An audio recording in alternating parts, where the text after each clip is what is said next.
Hello, কি অবস্থা? কেমন আছো সবাই? কি অবস্থা? সবাই কেমন আছো? সরল রেখা অধ্যায়ের 10 নাম্বার লেকচারে সবাইকে স্বাগতম। সবাই দ্রুত চলে আসো, আমরা আমাদের আজকে ক্লাস খুব শীঘ্রই শুরু করে দিব। এই কেমন আছো সবাই বলো, কেমন আছো সবাই?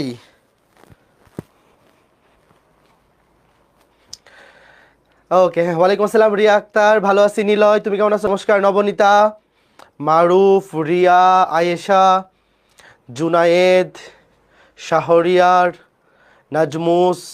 নাজমুস মাহিন, আরাবিউল ইসলাম, ভালো আছি। তোমরা সবাই কেমন আছো? মাজহারুল, হুজাইফা, ফাইজা, ওয়ালাইকুম আসসালাম, মাহিন আবরার, ওকে, শম্ভুনাথ দাস, মেহেদি হাসান, আহনাফ তাহমিদ, ভালো আছি। তোমরা সবাই কেমন আছো বলো। আজকে যে সরল রেখা অধ্যায়ের উইকলি এক্সাম হচ্ছে, লেকচার 7 থেকে 9 পর্যন্ত, তোমরা কি এক্সাম অ্যাটেন্ড করছো নাকি সন্ধ্যার পরে অ্যাটেন্ড করবা? সবাই উইকলি এক্সাম অ্যাটেন্ড করো। এক্সাম কিন্তু সকাল 10টা থেকে রাত 10টা পর্যন্ত লাইভ চলবে। মানে এই টাইমের মধ্যে যারা এক্সাম অ্যাটেন্ড করবা, তোমাদের রেজাল্ট কিন্তু লিডার বোর্ডে তোমরা দেখতে পারবা যে তোমার পজিশন কত। পরবর্তীতেও এক্সামগুলো অ্যাটেন্ড করা যাবে, বাট সেই ক্ষেত্রে কিন্তু লিডার বোর্ডে নাম আসবে না। এক্সাম অ্যাটেন্ড করছো? আচ্ছা, ভেরি গুড। যারা এক্সাম অ্যাটেন্ড করছো তোমরা কে কত পাইছো? এখনও তো সবাই অ্যাটেন্ড করে নাই, যেহেতু পরীক্ষা রাত 10টা পর্যন্ত চলবে। তাও যারা এক্সাম অ্যাটেন্ড করছো কেমন মার্কস পাইছো? 150-এ 150 কেউ পাইছো?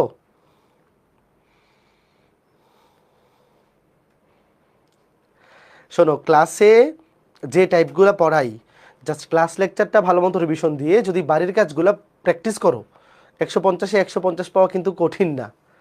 হ্যাঁ, ঠিক আছে। আচ্ছা, বেশিরভাগ এখনও অ্যাটেন্ড করে নাই, সন্ধ্যার পরে এক্সাম দিবে। আচ্ছা, ঠিক আছে। ও আচ্ছা, রেজাল্ট তো এখনও দেয় নাই, মানে রেজাল্ট তো দেওয়া হবে রাত 10টার পরে, কাজে কে কত পাইছো এখন তো দেখতে পারবে না। ঠিক আছে, ঠিক আছে, ওকে ওকে, অসুবিধা নাই। হ্যাঁ, ঠিক আছে। তো চলো আমরা শুরু করতেছি। আজকে আমরা শুরু করব সরল লেখা লেকচার 10, এবং মেইন সরল লেখা শুরু হবে আজকে ক্লাসে। মেইন সরল লেখা মানে কি? 3 এর ই বা 3.5। দেখো, 3 এর ই বা 3.5, তুমি যে নামেই তাকে ডাকো। সরল রেখার সমীকরণ, এটা হচ্ছে সরল রেখার সমীকরণ। অধ্যায়ের নাম সরল রেখার সমীকরণের বিভিন্ন আকৃতি। সরল রেখার সমীকরণ সংক্রান্ত টাইপগুলো আমরা পড়ব, এবং শুরুতেই আমরা দেখব সরল রেখার ঢাল। সরল রেখার সমীকরণ বের করার একটা বিশাল ইম্পর্টেন্ট জিনিস হচ্ছে সরল রেখার ঢাল। তোমরা কি জানো সরল রেখার ঢাল কি জিনিস? যদিও 9, 10 অনেকে কিন্তু পড়ে ফেলছো। 9, 10-এ কিন্তু সরল রেখার ঢাল এই টপিকটা ছিল। হ্যাঁ, শুরু করতেছি, আমি শুরু করে দিব। রেডি? এখনও তো মানুষজন বাড়তেছে, কি ব্যাপার সবাই লেট করে আসো কেন? 3 মিনিট চলে গেছে। চলো আমরা শুরু করে দিই। তো এই যে লেকচার 10 থেকে আমরা মেইন সরল লেখা শুরু করতেছি। আমাদের মেইন সরল লেখা হচ্ছে 3.567। তুমি সৃজনশীল প্রশ্ন বলো, এমসিকিউ বলো, সব বেশিরভাগ ক্ষেত্রে এই 3টা পরিচ্ছেদ থেকে আসে। 3.567 মানে 3 এর EFG। কাজে খুবই ইম্পর্টেন্ট ক্লাস আজকে থেকে শুরু হচ্ছে, একদম মনোযোগ সহকারে ক্লাসগুলো করতে হবে। ওকে, তো চলো আমরা শুরুতেই দেখি সরল লেখার ঢাল কি জিনিস। একটু লিখে ফেলো দ্রুত, যেভাবে লেখা আছে সংজ্ঞাটা আগে লিখো। কোনো সরল রেখা এক্স অক্ষের ধনাত্মক দিকের সাথে যে কোণ উৎপন্ন করে তার টেনজেন্টকে ওই রেখার ঢাল বলা হয়। টেনজেন্ট মানে ওই যে ত্রিকোণমিতির টেন, টেনজেন্টের সংক্ষিপ্ত রূপ হচ্ছে টেন। ওই যে আমরা বলি না tan theta, ten 30 degree, ten 45 degree, ওই টেন। লিখো দ্রুত, লিখে ফেলো, লিখে ফেলো তাড়াতাড়ি। লিখা শেষ করে ডান কমেন্ট করো। আমি জাস্ট একটা চিত্র এঁকে রাখি, এক্স অক্ষ এবং ওয়াই অক্ষ। কোনো সরল রেখা এক্স অক্ষের ধনাত্মক দিকের সাথে যে কোণ উৎপন্ন করে সেই কোণের টেনজেন্টকে উক্ত রেখার ঢাল বলে। এই যে এক্স অক্ষ, এই যে ওয়াই অক্ষ আঁকাইলাম। জাস্ট লিখো, যা লিখা আছে তা লিখো। লিখে ফেলছো না? Very good. এইবার দেখো, ধরো এটা এক্স অক্ষ, এটা ওয়াই অক্ষ, এটা মূল বিন্দু। আমি এই যে একটা সরল রেখা নিলাম, ধরো এই যে একটা সরল রেখা। ধরো এই সরল রেখাটা এক্স অক্ষের ধনাত্মক দিকের সাথে, এই এক্স অক্ষের ধনাত্মক দিক কোনটা? এই যে এইটা। শোনো, এখানে কিন্তু বলা আছে, দেখো এক্স অক্ষের ধনাত্মক দিকের সাথে, দেখো এক্স অক্ষের ধনাত্মক দিকের সাথে কোনো একটা সরল রেখা এক্স অক্ষকে যেই বিন্দুতে ছেদ করে, ভালো মতো শোনো, কোনো একটা সরলরেখা এক্স অক্ষকে যেই বিন্দুতে ছেদ করে সেখান থেকে ডান দিকে হচ্ছে এক্স অক্ষের ধনাত্মক দিক এবং সেখান থেকে বাম দিকে হচ্ছে এক্স অক্ষের ঋণাত্মক দিক। ওই রেখার সাপেক্ষে, এই রেখার সাপেক্ষে, এই যে এই রেখার সাপেক্ষে এই রেখাটা এক্স অক্ষকে যেই বিন্দুতে ছেদ করে তার ডান দিকে হচ্ছে এক্স অক্ষের ধনাত্মক দিক এবং বাম দিকে এক্স অক্ষের ঋণাত্মক দিক। তাহলে এক্স অক্ষের ধনাত্মক দিকের সাথে উৎপন্ন কোণ আমরা ধরলাম এই যে থিটা। বুঝতেছো? তাহলে এই যে এটা যদি থিটা হয় তাহলে এই কোণের টেনজেন্ট, এই থিটার টেনজেন্ট মানে কি ট্যান থিটা, এই ট্যান থিটাকেই বলা হবে এই রেখার ঢাল। ঢালকে প্রকাশ করা হয় এম দিয়ে, m equals to tan theta. এই দেখো ঢালকে প্রকাশ করা হয় ছোট হাতের এম দিয়ে। তাহলে কোনো একটা সরল রেখা যদি এক্স অক্ষের ধনাত্মক দিকের সাথে থিটা কোণ উৎপন্ন করে সেই কোণের টেনজেন্ট মানে সেই কোণের টেনকেই বলে উক্ত রেখার ঢাল। ঢালকে প্রকাশ করা হয় ছোট হাতের এম দিয়ে। ঢালের ইংরেজি হচ্ছে স্লোপ, স্লোপ বাট প্রকাশ করা হয় ছোট হাতের এম দিয়ে। যেমন আমি একটা উদাহরণ দিই, উদাহরণ দিলেই তুমি বুঝতে পারবা, ভয় পাওয়ার কিছু নাই। মনে করো এই রেখাটা এক্স অক্ষের ধনাত্মক দিকের সাথে 30 ডিগ্রি কোণ তৈরি করছে। তাহলে বলো তো এই রেখাটা ঢাল কত হবে? ধরো এই সরল রেখাটা এক্স অক্ষের ধনাত্মক দিকের সাথে 30 ডিগ্রি কোণ তৈরি করছে। তাহলে এই রেখার ঢাল, এই যে এই রেখার ঢাল, এই রেখার ঢাল কত হবে? এম সমান এক্স অক্ষের ধনাত্মক দিকের সাথে যে কোণ তৈরি করছে সেই কোণের টেন। তাহলে টেন 30, টেন 30-র মান তো আমাদের মুখস্থ 1/√3, তাই না? তুমি ক্যালকুলেটর থেকেও বের করতে পারো, বাট 30 ডিগ্রি ভ্যালু তো আমাদের মুখস্থ 1/√3। Okay fine. আচ্ছা, কেউ যদি বলে যে ভাই একটি সরল রেখা এক্স অক্ষের ধনাত্মক দিকের সাথে যে কোণ উৎপন্ন করে তার টেনজেন্টকে উক্ত রেখার ঢাল বলে। তো এই যে এক্স অক্ষের ধনাত্মক দিক, খেয়াল করে দেখো এই রেখাটা এক্স অক্ষকে যেই বিন্দুতে ছেদ করছে তার ডান পাশটা হচ্ছে এক্স অক্ষের ধনাত্মক দিক। তো এক্স অক্ষের ধনাত্মক দিকের সাথে আমরা যদি ঘড়ির কাঁটার বিপরীতে অ্যাঙ্গেল নেই তাহলে সেটা হয় পজিটিভ অ্যাঙ্গেল। আমি যদি ঋণাত্মক দিকে অ্যাঙ্গেল নেই মানে ঘড়ির কাঁটার দিকে, তখন এটা কি হয়ে যাবে? এটা হবে 150 ডিগ্রি, এটা হবে 150 ডিগ্রি। কিন্তু যেহেতু ঘড়ির কাঁটার দিকে ঘুরতেছি তার চিহ্ন হবে নেগেটিভ। কথা সত্য না? বলো। আমি যদি নিচের দিকের অ্যাঙ্গেলটা নেই, ভাই আমরা এক্স অক্ষের ধনাত্মক দিকের সাথে অ্যাঙ্গেল নিব, সেটা ঘড়ির কাঁটার বিপরীতে নাকি দিকে প্রশ্নে কিছু বলা আছে? প্রশ্নে বলতে সংজ্ঞায়, বলো সংজ্ঞার মধ্যে কি কিছু বলছে যে ঘড়ির কাঁটার বিপরীতে নিতে হবে নাকি ঘড়ির কাঁটার দিকে? কিছু তো বলা নাই। তাহলে আমরা তো যে কোনো একদিকে নিতে পারি। তো কেউ চাইলে যদি নেগেটিভ অ্যাঙ্গেল নেই মানে এক্স অক্ষের ধনাত্মক দিক থেকে ঘড়ির কাঁটার দিকে ঘুরে, তখন কিন্তু হয়ে যাবে -150 ডিগ্রি। এবং তুমি বাইর করে দেখো যে তুমি যদি -150 ডিগ্রি দিয়েও বের করো উত্তর কিন্তু একই আসবে। কেউ পজিটিভ অ্যাঙ্গেল নিল, কেউ নেগেটিভ অ্যাঙ্গেল নিল, মানে কেউ ঘড়ির কাঁটার বিপরীতে ঘুরলো, কেউ ঘড়ির কাঁটার দিকে ঘুরলো, ভ্যালু কিন্তু সেমই আসবে। বের করে দেখো, ক্যালকুলেটার বসাও 10 - 150 ডিগ্রি, ক্যালকুলেটার বসায় দেখো একই অ্যান্সার আসবে 1/√3। কিন্তু আমরা যখন নর্মালি অ্যাঙ্গেল নিব, তোমার কোনটা নেওয়া ইজি বলো তো? ধরো তোমাকে একটা প্রশ্নে বললো যে একটা সরলরেখা এক্স অক্ষের ধনাত্মক দিকের সাথে একটা কোণ উৎপন্ন করে, তো তোমার কি মনে হয় নর্মালি কোনটা দিয়ে করা ইজি? সবসময় এই পজিটিভটা নিয়ে আমরা কাজ করি না? এই জন্য বেশিরভাগ ক্ষেত্রে দেখবা যে আমরা যখন নর্মালি লিখতেছি আমরা সবসময় পজিটিভ অ্যাঙ্গেলটা নিয়েই কাজ করি, যে একটা রেখা এক্স অক্ষের ধনাত্মক দিকের সাথে যে কোণ উৎপন্ন করে তার টেনজেন্টকে আমরা ঢাল বলি এবং সেটা আমরা এক্স অক্ষের ধনাত্মক দিকের সাথে ঘড়ির কাঁটার বিপরীতে যেটা পজিটিভ অ্যাঙ্গেল সেই পজিটিভটা নিয়েই আমরা কাজ করি। বাট নেগেটিভটা নিয়েও কিন্তু অ্যান্সার সেমই আসবে। বুঝতে পারছো? Okay fine. এইবার আমরা যাব পরবর্তী আরেকটা সংজ্ঞাতে, যে ভাইয়া কোনো একটা রেখা যদি এক্স অক্ষের ধনাত্মক দিকের সাথে থিটা কোণ উৎপন্ন করে তাইলে সেই কোণের টেনজেন্টই হচ্ছে ওই রেখার ঢাল। ঠিক আছে? এটা আরো সুন্দর করে বলতে পারি, আমরা যদি থিটা ধরি যে এক্স অক্ষের ধনাত্মক দিকের সাথে ঘড়ির কাঁটার বিপরীতে, এটা যদি আমরা বলি তাহলে আরো সুন্দর হয় যে আমরা একদম পজিটিভটা ফিক্স করে দিলাম। বাট ফিক্স না করলেও কোনো সমস্যা নেই। আরেকটা সুন্দর সংজ্ঞা আছে, সেটা আমরা শিখবো। লিখো, এই সংজ্ঞাটা লিখো। ঢালের দুইটা পারফেক্ট সংজ্ঞা আমাদের শিখতে হবে, কারণ একটা রেখা এক্স অক্ষের ধনাত্মক দিকের সাথে যে কোণ উৎপন্ন করে তার টেনজেন্টকে ওই রেখার ঢাল বলে। কথা সত্য। বাট এটা থেকে তো আমরা ফিজিক্যালি কিছু বুঝতে পারতেছি না যে আসলে ঢাল কি মিন করে, ঢাল আমাদের কি জন্য দরকার। এই সংজ্ঞা থেকে আমরা সেটা বুঝতে পারবো। সবাই দ্রুত সংজ্ঞাটা লিখো, সংজ্ঞাটা লিখে ডান কমেন্ট করো দ্রুত। হ্যাঁ, একজন জিজ্ঞেস করছে সাইন কস কেন হইলো না, এটার উত্তর পাবা, এখনই পাবা। আর একটা সংজ্ঞা, এই যে এই সংজ্ঞাটা লিখো, এখনই জানতে পারবা। খুব ভালো একটা প্রশ্ন করছে যে ভাইয়া ঢালে কেন টেন নিলেন, কেন সাইন থিটা হইলো না, কেন কস থিটা হইলো না? ওই প্রশ্নের উত্তরটা তুমি এই সংজ্ঞা থেকে পাবা। চলো, কোনো সরল রেখার উপরস্থ যে কোনো দুইটি বিন্দুর মধ্যে একক ভুজের পরিবর্তনের জন্য কোটির মানের যে পরিবর্তন হয় তাই উক্ত সরল রেখার ঢাল। অনেকেই হয়তো ভাবতেছো যে ভাই কি লিখলেও কিছুই বুঝলাম না। কোনো অসুবিধা নাই, চলো আমি বুঝাই দিচ্ছি। এক্স অক্ষ এবং ওয়াই অক্ষ আঁকাইতেছি। এটা মূল বিন্দু। ধরো এটা একটা সরল রেখা, এই লেখা হয়েছে সবার?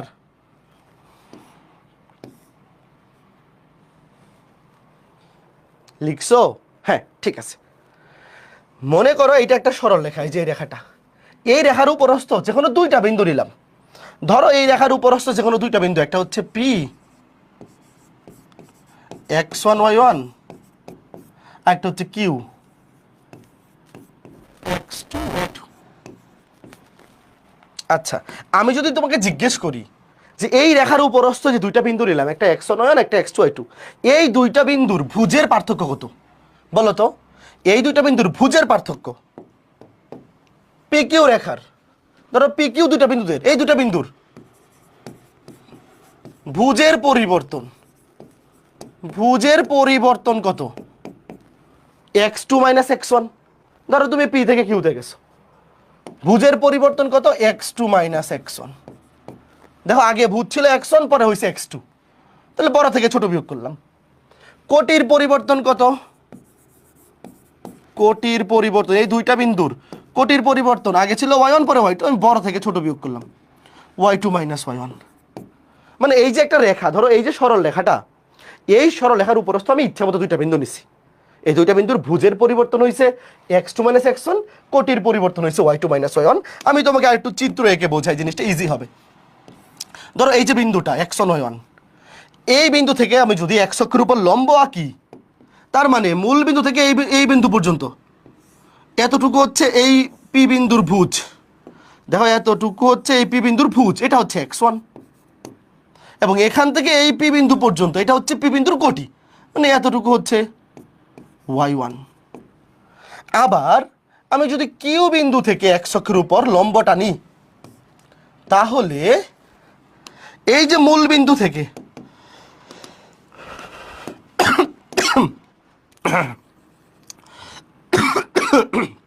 এই যে মূল বিন্দু থেকে এই বিন্দু পর্যন্ত যে দূরত্ব, এটা হচ্ছে x2। আবার এই বিন্দু থেকে এই কিউ বিন্দু পর্যন্ত এই যে দূরত্ব, এটা হচ্ছে y2। এটা তো আমাদের একদম বেসিক স্থানাঙ্ক জ্যামিতি, তাই না? এই যে এতটুকু ভুজ, এতটুকু কোটি। আবার এই বিন্দুর বেলায়ও এতটুকু ভুজ, x2, এতটুকু কোটি।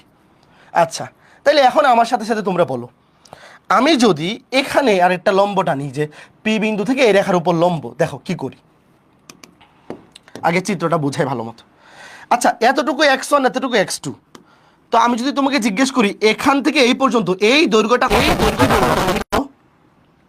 দেখো এই যে এতটুকু, ভালো মতো দেখো, এতটুকু x1, আবার পুরাটুকু x2। তাহলে আমি কি বলতে পারি, আমার সাথে দেখো, যে এখান থেকে এই পর্যন্ত এতটুকু হচ্ছে x2 মাইনাস x1, এতটুকু x2 মাইনাস x1। এই যে জাস্ট এটুক, পুরাটা x2, এতটুকু x1, তা পুরাটা থেকে x1 বিয়োগ করে দিছি, তাহলে আমি x2 মাইনাস x1 পাইছি। তাহলে ভাইয়া খেয়াল করে দেখো, এতটুকু যদি x2 মাইনাস x1 হয়, তাহলে এটাও হবে x2 মাইনাস x1, কারণ এটা তো সমান, এটা একটা আয়তক্ষেত্র হবে, এটা সমান, বিপরীত বাহুগুলা সমান, তাহলে এটা হবে x2 মাইনাস x1। আবার এখানে একটা জিনিস খেয়াল করে দেখো, এই পুরাটা হচ্ছে y2, তার মধ্যে এতটুকু হচ্ছে y1। খেয়াল করে দেখো, এটা কিন্তু একটা আয়তক্ষেত্র হবে, কারণ এখানে সবগুলো আমরা লম্ব আঁকাইছি। তাহলে এতটুকু যদি y1 হয়, তাহলে এতটুকু হবে y1, আবার পুরাটা হচ্ছে y2। তাহলে আমাকে তোমরা বলো যে এখান থেকে এই পর্যন্ত এইটার ভ্যালু কত হবে? y2 মাইনাস y1 হবে না? কে কে বুঝছো? এই যে এটুক, এই যে এতটুকু। তার মানে এই যে ত্রিভুজটা, এই ত্রিভুজের এতটুকু হচ্ছে x2 - x1, এতটুকু হচ্ছে y2 - y1। এতটুকু তো বোঝা গেছে, তাই না? আচ্ছা, এইবার ঠান্ডা মাথায় একটা জিনিস খেয়াল করে দেখো, সংজ্ঞাটা আরেকবার পড়ো। কি বলছে? চিত্রটা আমাদের আঁকা শেষ। কোনো সরলরেখার উপরস্থ যে কোনো দুইটি বিন্দুর মধ্যে, আমরা যে কোনো দুইটা বিন্দু নিলাম, একটা পি একটা কিউ, একক ভুজের পরিবর্তনের জন্য কোটির মানের যে পরিবর্তন সেটা হচ্ছে উক্ত রেখার ঢাল। এখন আমরা ঐকিক নিয়ম করব। ওই যে ছোটবেলায় আমরা ঐকিক নিয়মের ম্যাথ করতাম, মনে আছে তোমাদের? এক একক পরিবর্তনের জন্য কত পরিবর্তন হয় সেটা আমরা ঐকিক নিয়ম দিয়ে বের করতাম। এখানে লিখো যে x2 - x1, খেয়াল করে দেখো, এই যে এতটুকু ভুজের পরিবর্তনের জন্য কোটির পরিবর্তন হচ্ছে এতটুকু। লিখো x2 - x1 এত পরিমাণ, এই পরিমাণ বা এত একক, এত এই পরিমাণ পরিমাণ বা এত একক, এত একক ভুজের পরিবর্তনের জন্য, ভুজের পরিবর্তনের জন্য কোটির পরিবর্তন, কোটির পরিবর্তন কতটুকু হইছে? y2 - y1। এইবার বলো ঐকিক নিয়ম অনুযায়ী যে একক, একক মানে এক একক, একক মানে কি? এক একক। তাহলে দেখো এক একক, এক একক ভুজের পরিবর্তনের জন্য কোটির পরিবর্তন কত হবে? এটা দিয়ে ভাগ হবে না? এই ঐকিক নিয়ম মনে আছে তো? এক যখন এক একক, একের জন্য তো কম হবে, তো এটা দিয়ে ভাগ হবে। y2 - y1 divided by x2 - x1 এত একক। এই যে দেখো, তার মানে আমাদের সংজ্ঞা অনুযায়ী আমরা বলতে পারি না যে ভাই এক একক ভুজের পরিবর্তনের জন্য কোটির মানের যে পরিবর্তন এটাই ঢাল? বলো আমাদের সংজ্ঞা অনুযায়ী এটাকেই কি আমরা ঢাল বলতে পারি কিনা একটু বলো। ঢালের দুইটা সংজ্ঞা, একটা হচ্ছে এক অক্ষের ধনাত্মক দিকের সাথে উৎপন্ন কোণের মাধ্যমে, আর একটা হচ্ছে এই যে এক একক ভুজের পরিবর্তনের জন্য কোটির মানের পরিবর্তন হচ্ছে ঢাল। তাহলে আমি বলতে পারি যে কোনো একটা রেখার উপরস্থ দুইটা বিন্দুর মধ্যে এক একক ভুজের পরিবর্তনের কারণে কোটির মানের যে পরিবর্তন সেটা হচ্ছে ঢাল। তাহলে আমি এখানে বলতে পারি ঢাল m সমান, ঢালকে আমরা প্রকাশ করি ছোট হাতের m দিয়ে, ঢাল m সমান y2 - y1 divided by x2 - x1। এইবার তোমরা একটা চমৎকার জিনিস দেখতে পারবা, যেইটা দেখার পরে তুমি বিশ্বাস করবা যে না আসলেই ঘটনা সত্য। এই যে আমরা ঢালের দুইটা সংজ্ঞা পাইলাম, একবার পাইলাম যে উপরে কোটির পরিবর্তন, দেখো উপরে কোটির পরিবর্তন, নিচে ভুজের পরিবর্তন। আরেকবার পাইলাম যে এক অক্ষের ধনাত্মক দিকের সাথে, এক অক্ষের ধনাত্মক দিকের সাথে যে কোণ উৎপন্ন করে সেই কোণের ট্যানজেন্টের মান বা ট্যান থিটা সেটা হচ্ছে ঢাল। এই দুইটার মধ্যে তো অবশ্যই সম্পর্ক আনতে হবে, কারণ কি দুইটা একই জিনিস মিন করতেছে, দুইটা সংজ্ঞা একই জিনিস মিন করতেছে, তাহলে অবশ্যই এদের মধ্যে সম্পর্ক আছে। তো এইবার আমাকে তোমরা বলো, আমি যদি ধরি যে এই রেখাটা এক অক্ষের ধনাত্মক দিকের সাথে থিটা কোণ উৎপন্ন করে, দেখো এক অক্ষের ধনাত্মক দিকের সাথে আমি যেই রেখাটার ঢাল বের করছি সেই রেখাটা আমি যদি ধরে নেই যে এক অক্ষের ধনাত্মক দিকের সাথে থিটা কোণ উৎপন্ন করে, এই অ্যাঙ্গেলটা যদি থিটা হয় তাহলে অবশ্যই তার ঢাল কি হবে? Tan theta. অবশ্যই তার ঢাল কি হবে? Tan theta. তার মানে অবশ্যই এখানে ঢালের মান এইটা এবং এখানে ট্যান থিটা সমান হইতে হবে। তোমরা কি আমার সাথে একমত? দুইটা সংজ্ঞায় যদি সঠিক হয়ে থাকে তাহলে অবশ্যই এখানে ট্যান থিটা ভ্যালু যত আসবে এখানে এইটার ভ্যালু সেম হইতে হবে, দুটো তো একই হইতে হবে। একই রেখার ঢাল তো আলাদা হইতে পারে না, হইতে পারে? একটা রেখার ঢাল অবশ্যই সেম হবে, তুমি যেই সূত্রের মাধ্যমে বের করো ঢাল তো সেমই হবে। তো এখন তুমি খেয়াল করে দেখো এই যে সুন্দর জিনিসটা, এই যে এই অ্যাঙ্গেলটা যদি থিটা হয় তাহলে এই অ্যাঙ্গেলটাও থিটা অবশ্যই, কেন? অনুরূপ কোণ। তাহলে এখন তুমি এই যে ত্রিভুজটা দেখো, পি কিউ, না এটার নাম ধরো এন, পি কিউ এন, ত্রিভুজ পি কিউ এন, দেখো ত্রিভুজ পি কিউ এন হতে ট্যান থিটা, তোমরা কি জানো টেরা লম্বা ভূত, টেরা লম্বা ভূত, এই যে ত্রিভুজটা দেখো, এই যে ত্রিভুজটা ট্যান থিটা সমান লম্ব বাই ভূমি, লম্ব হচ্ছে কিউ এন, ভূমি হচ্ছে P N, Q N by P N. দেখো ভালো মতো দেখো, চোখ মেলে দেখো, এই যে এই ত্রিভুজে ট্যান থিটা সমান লম্ব বাই ভূমি, টেরা লম্বা ভূত, লম্ব বাই ভূমি, লম্ব হচ্ছে কিউ এন আর ভূমি হচ্ছে পিএন। তাহলে এখান থেকে আমি লিখতে পারি টেন থিটা সমান, এই দেখো কত সুন্দর জিনিস, এই যে কিউএন, দেখো এখানে কিউএন কত, কিউএন হচ্ছে y2 মাইনাস y1, ওই যে আমি চিত্র আঁকার সময় এটা বের করে রাখছিলাম। আর পিএন, পিএন হচ্ছে x2 মাইনাস x1। দেখছো, এই সুন্দর জিনিসটা তোমার মাথার মধ্যে সেট করার জন্যই এতক্ষণ কষ্ট করলাম। বলো কয়জন বুঝছো যে এই ঢালের দুইটা সূত্রের সম্পর্কটা কি বুঝছো?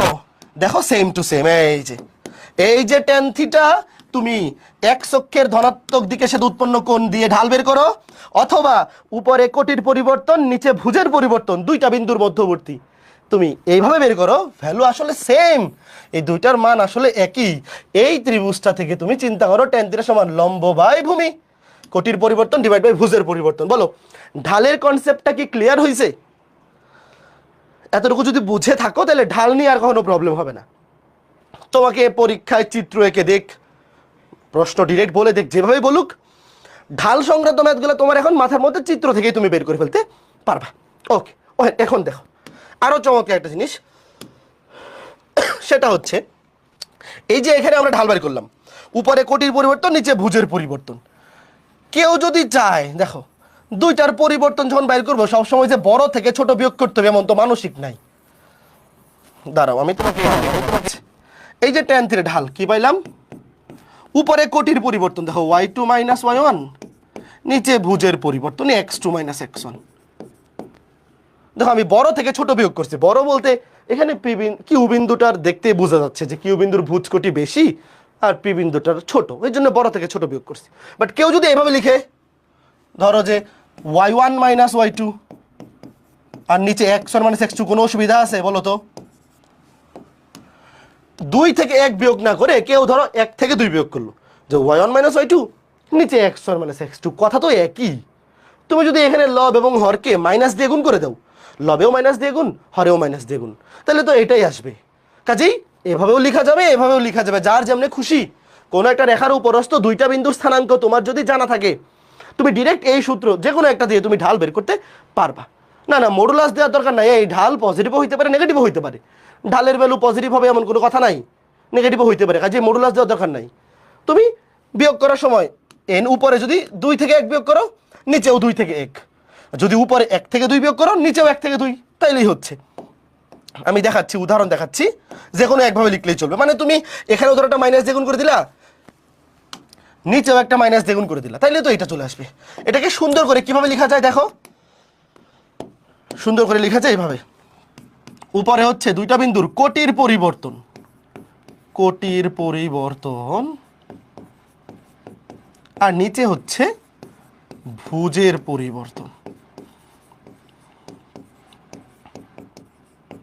এটাকে এইভাবেও লেখা হয় অনেক সময়, যে কোটির পরিবর্তন মানে হচ্ছে ডেল্টা ওয়াই, ওয়াই মানে কোটি, ওই যে y1 মাইনাস y2 কিংবা y2 minus y1, delta Y, আর ভুজের পরিবর্তন ডেল্টা এক্স। বুঝতে পেরেছ? যতভাবে লেখা যায় সবগুলাই দেখাই দিচ্ছি, পরে তুমি যেইভাবে খুশি ওইভাবে লিখো, কোনো সমস্যা নেই। আচ্ছা ঠিক আছে, এরপরে আমরা দেখব যে আসলে আমরা ঢাল যে পড়লাম, দুইটা সংজ্ঞা পড়লাম, একটা হচ্ছে এক্স অক্ষের ধনাত্মক দিকের সাথে উৎপন্ন কোণের মাধ্যমে তার টেন থিটা, একটা হচ্ছে এক একক ভুজের পরিবর্তনের কারণে কোটির মানের যে পরিবর্তন হয় সেটার মাধ্যমে। এখন আরেকটু আমরা বোঝার চেষ্টা করি যে ঢাল জিনিসটা দিয়ে আসলে আমরা কি বুঝি, আর একটু আমরা খোঁজার চেষ্টা করি যে আসলে ঢাল জিনিসটা শিখে আমাদের লাভ কি। মনে করো কোন একটা রেখার ঢাল, দাঁড়াও আমি তোমাকে এইভাবে বোঝাই। ধরো তুমি আমাকে জিজ্ঞেস করলা, কেউ একজন প্রশ্ন করলো যে ভাই আমরা যে ঢাল শিখতেছি এটা শিখে আমার লাভ কি, জীবনে আসলে এটার কাজ কি? সামান্য একটা কাজের উদাহরণ দেই। দেখো মনে করো যে একটা রেখার ঢাল ধরো 1060 ডিগ্রি, ধরো একটা সরল রেখা, এটা মেঘে চিত্রটা এখানে, ধরো এক্স অক্ষ ওয়াই অক্ষ, মূল বিন্দু, এই যে মূল বিন্দু, এক্স অক্ষ ওয়াই অক্ষ, আর এই যে ধরো একটা সরল রেখা, ধরো এই সরল রেখাটা এক্স অক্ষের ধনাত্মক দিকের সাথে 60 ডিগ্রি কোণ উৎপন্ন করে। তাইলে এই রেখাটা ঢাল কত? 1060 ডিগ্রি। 1060 ডিগ্রি মানে কি? √3। √3 মানে কত? 1.73 না? √3 মানে কত? 1.731, তাই তো? 1.731 না, ক্যালকুলেটরটা কোথায়? √3 মানে কত? ভ্যালুটা দরকার, 1.73 তো, √3 মানে 1.732, ধরো 1.73 এই পর্যন্ত লিখলাম, 1.73। এইবার খেয়াল করে দেখো, তোমাকে ধরো কেউ একজন বললো যে এটা একটা ওই যে পাহাড়ে ওঠার রাস্তা, পাহাড়ে ওঠার রাস্তা আমরা কি বলি? ঢাল। ঢাল কথাটা আমরা আমাদের বাস্তবিক জীবনে কোথায় কোথায় ইউজ করি? যে ধরো তুমি একটা পাহাড়ে উঠবা, তো পাহাড়ে ওঠার রাস্তাটা অনেক খাড়া বা ঢাল, আমরা বলি যে এটার অনেক বেশি ঢাল, তাই না? তো ঢাল, তোমাকে ধরো বললো যে একটা রাস্তার ঢাল √3 বা 1.73, বা তোমাকে কেউ বললো যে একটা রেখার এক্স অক্ষের ধনাত্মক দিকের সাথে 60 ডিগ্রি কোণ তৈরি করে, তার মানে সেখান থেকে তো তুমি ঢাল বের করতেই পারবা। তার মানে একটা রেখার ঢাল 1.73, এটাকে আমরা কিভাবে লিখতে পারি? ঢাল সমান কি? কোটির পরিবর্তন ডিভাইড বাই ভুজের পরিবর্তন না? তার মানে এটাকে কি আমরা এভাবে লিখতে পারি যে কোটির পরিবর্তন যদি 1.73 হয় তাহলে ভুজের পরিবর্তন 1। দেখো 1.73 কে আমরা এইভাবে রিপ্রেজেন্ট করতে পারি কিনা? তার মানে যে কোনো একটা রেখার ঢাল 1.73 মানে হচ্ছে ওই রেখার উপরস্থ যে কোনো দুইটা বিন্দুর মধ্যে ভুজের পরিবর্তন যদি 1 একক হয় তাহলে কোটির পরিবর্তন হবে 1.73। এটার মানে কি? এটার মানে হচ্ছে ধরো এই বিন্দু, ধরো একটা বিন্দু পি, একটা বিন্দু কিউ, এই দুইটা রেখার মধ্যে ভুজের পরিবর্তন হচ্ছে x অক্ষ বরাবর, এই যে এই বরাবর, আর কোটির পরিবর্তন হচ্ছে y অক্ষ বরাবর, এই যে এই বরাবর, লম্ব একে আঁকাবা, এই যে এতটুকু। আমি বাকিটা মুছে দিচ্ছি, দাঁড়াও, এই যে দেখো, এই দুইটা বিন্দুর মধ্যে ভুজের পরিবর্তন হচ্ছে ধরো পিএন, ভুজের পরিবর্তন যে পরিবর্তন সেটা হচ্ছে ভুজের পরিবর্তন, আর কোটির পরিবর্তন হচ্ছে y অক্ষ বরাবর যে পরিবর্তন কিউএন। তার মানে পিএন, খেয়াল করে দেখো এখানে এই চিত্রটা দেখো, পিএন সমান যদি 1 একক হয়, দেখো ভুজের পরিবর্তন পিএন সমান হচ্ছে ডেল্টা এক্স, পিএন সমান যদি 1 একক হয় তাহলে কিউএন সমান হবে 1.73। এই যে দেখো, এই যে এতটুকু যখন হবে 1 একক, তখন y অক্ষ বরাবর তার সরণ হবে 1.73 একক, মানে √3 একক। এইবার কি ঢালের বাস্তবিক জিনিস একটু বুঝতে পারছো?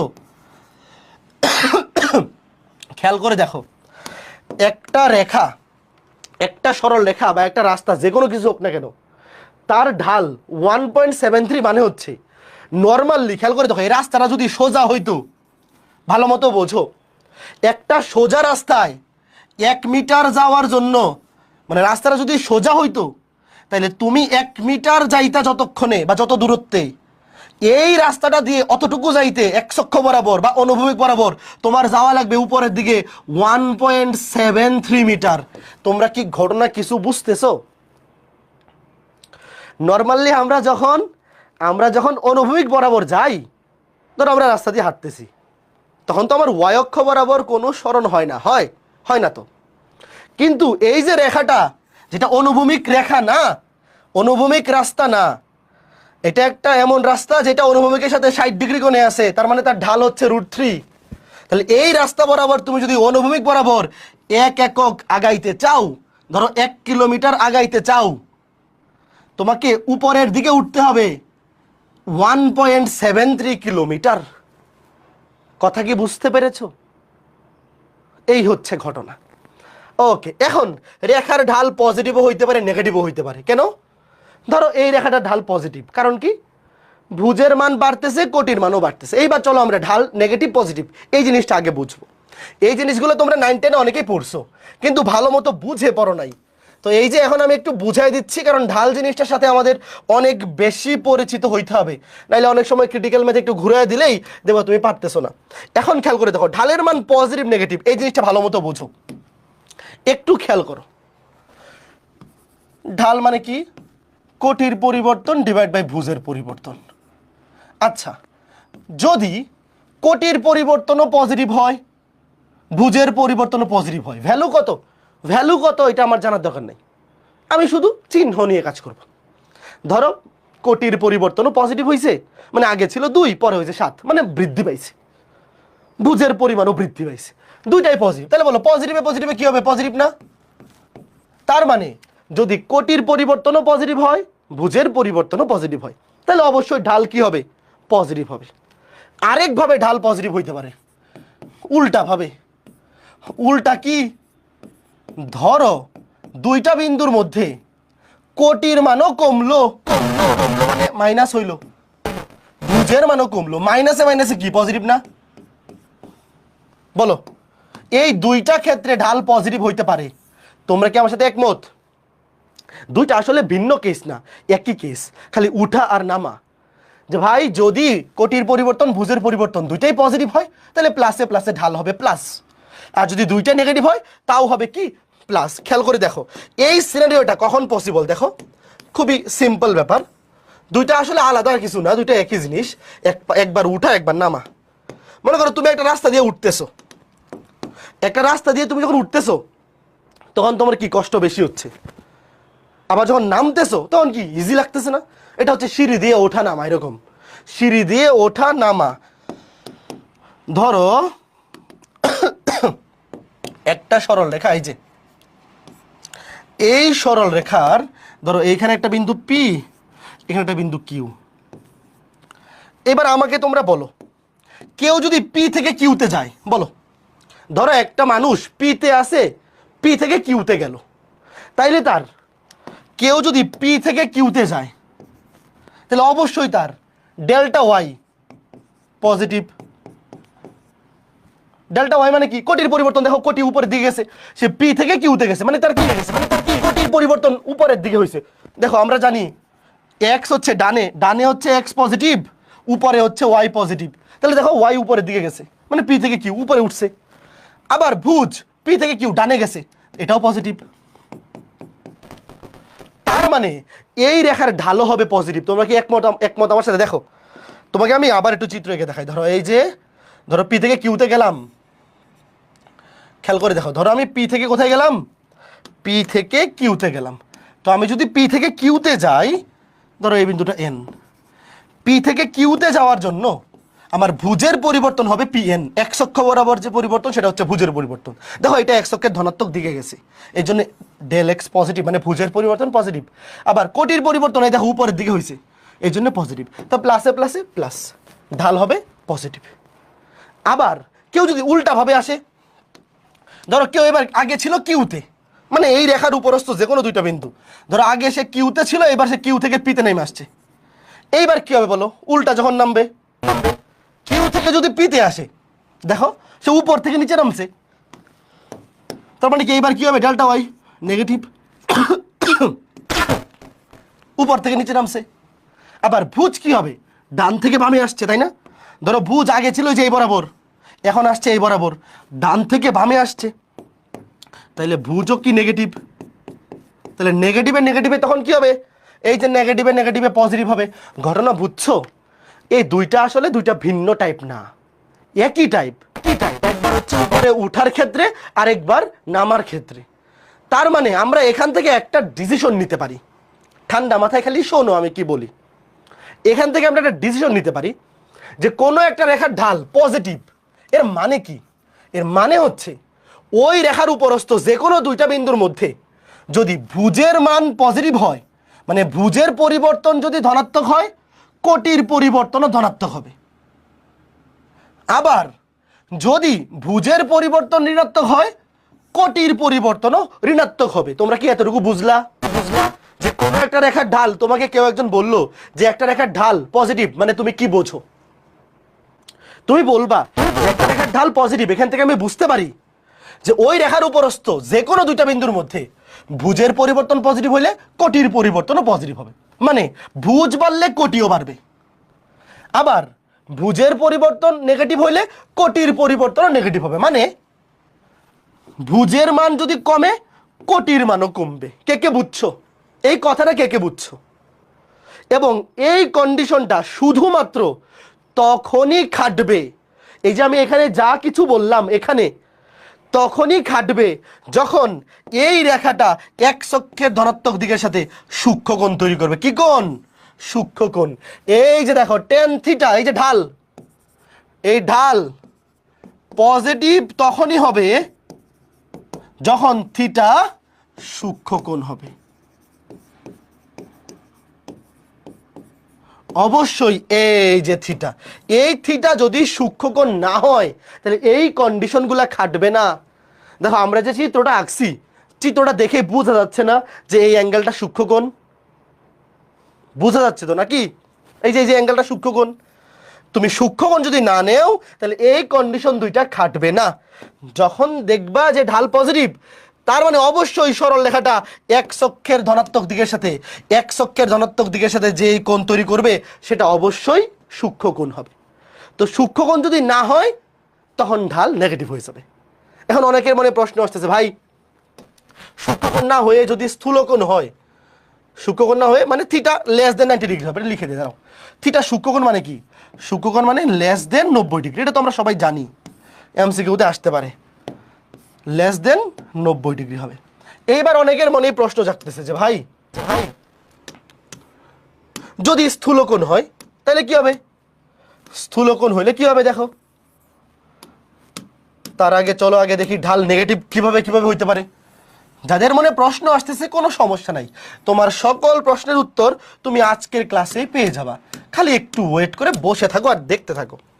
ধরো একটা ঢাল, একটা রেখার ঢাল নেগেটিভ, একটা রেখার ঢাল নেগেটিভ কিভাবে হইতে পারে? ধরো ধরো কোনো একটা রেখার উপরস্থ যে কোনো দুইটা বিন্দুর মধ্যে ভুজের পরিবর্তন পজিটিভ, কোটির পরিবর্তন নেগেটিভ, তাহলে প্লাসে মাইনাসে ঢাল কি হবে? নেগেটিভ হবে। অথবা ভুজের পরিবর্তন নেগেটিভ, কোটির পরিবর্তন পজিটিভ, এখানেও প্লাসে মাইনাসে মাইনাস হবে। এতটুকু কি আমার সাথে একমত? বলো, এতটুকু তো অবশ্যই একমত যে কোনো একটা রেখার ঢাল নেগেটিভ দুইভাবে হতে পারে। দুইটা আসলে একই প্রসিডিউর, একবার উঠা একবার নামা, আর কিছু না। ভুজের পরিবর্তন পজিটিভ, কোটির পরিবর্তন নেগেটিভ, প্লাসে মাইনাসে মাইনাস। ভুজের পরিবর্তন নেগেটিভ, কোটির পরিবর্তন পজিটিভ, প্লাসে মাইনাসে মাইনাস। এইবার দেখো খুবই চমৎকার, এই যে দেখো এবার আমি ইচ্ছা করে স্থূলকোণ আঁকাবো। স্থূলকোণ আঁকাবো কেন? কারণ সূক্ষ্মকোণ যদি হয়, থিটা যদি এক্স অক্ষের ধনাত্মক দিকের সাথে কোনো রেখার উৎপন্ন কোণ যদি সূক্ষ্মকোণ হয় তাহলে তো ঢাল পজিটিভ হবে, তাহলে তো নেগেটিভ হবে না, এটা তো আমরা জেনেই আসছি। এবার আমি ইচ্ছা করে এক্স অক্ষের ধনাত্মক দিকের সাথে স্থূলকোণ আঁকাইলাম। দেখো ধরো কি আঁকাইলাম?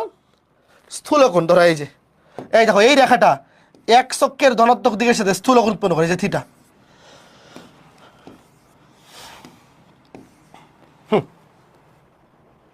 ঠিক আছে, ঠিক আছে। এইবার দেখো আমি যদি তোমাকে জিজ্ঞেস করি এই রেখার উপর ধরো একটা বিন্দু পি, একটা বিন্দু কিউ, ধরো ওয়েট, আমি তোমাকে আগে বললাম যে পি থেকে কিউতে আসো অথবা কিউ থেকে পিতে যাও, যেটা খুশি।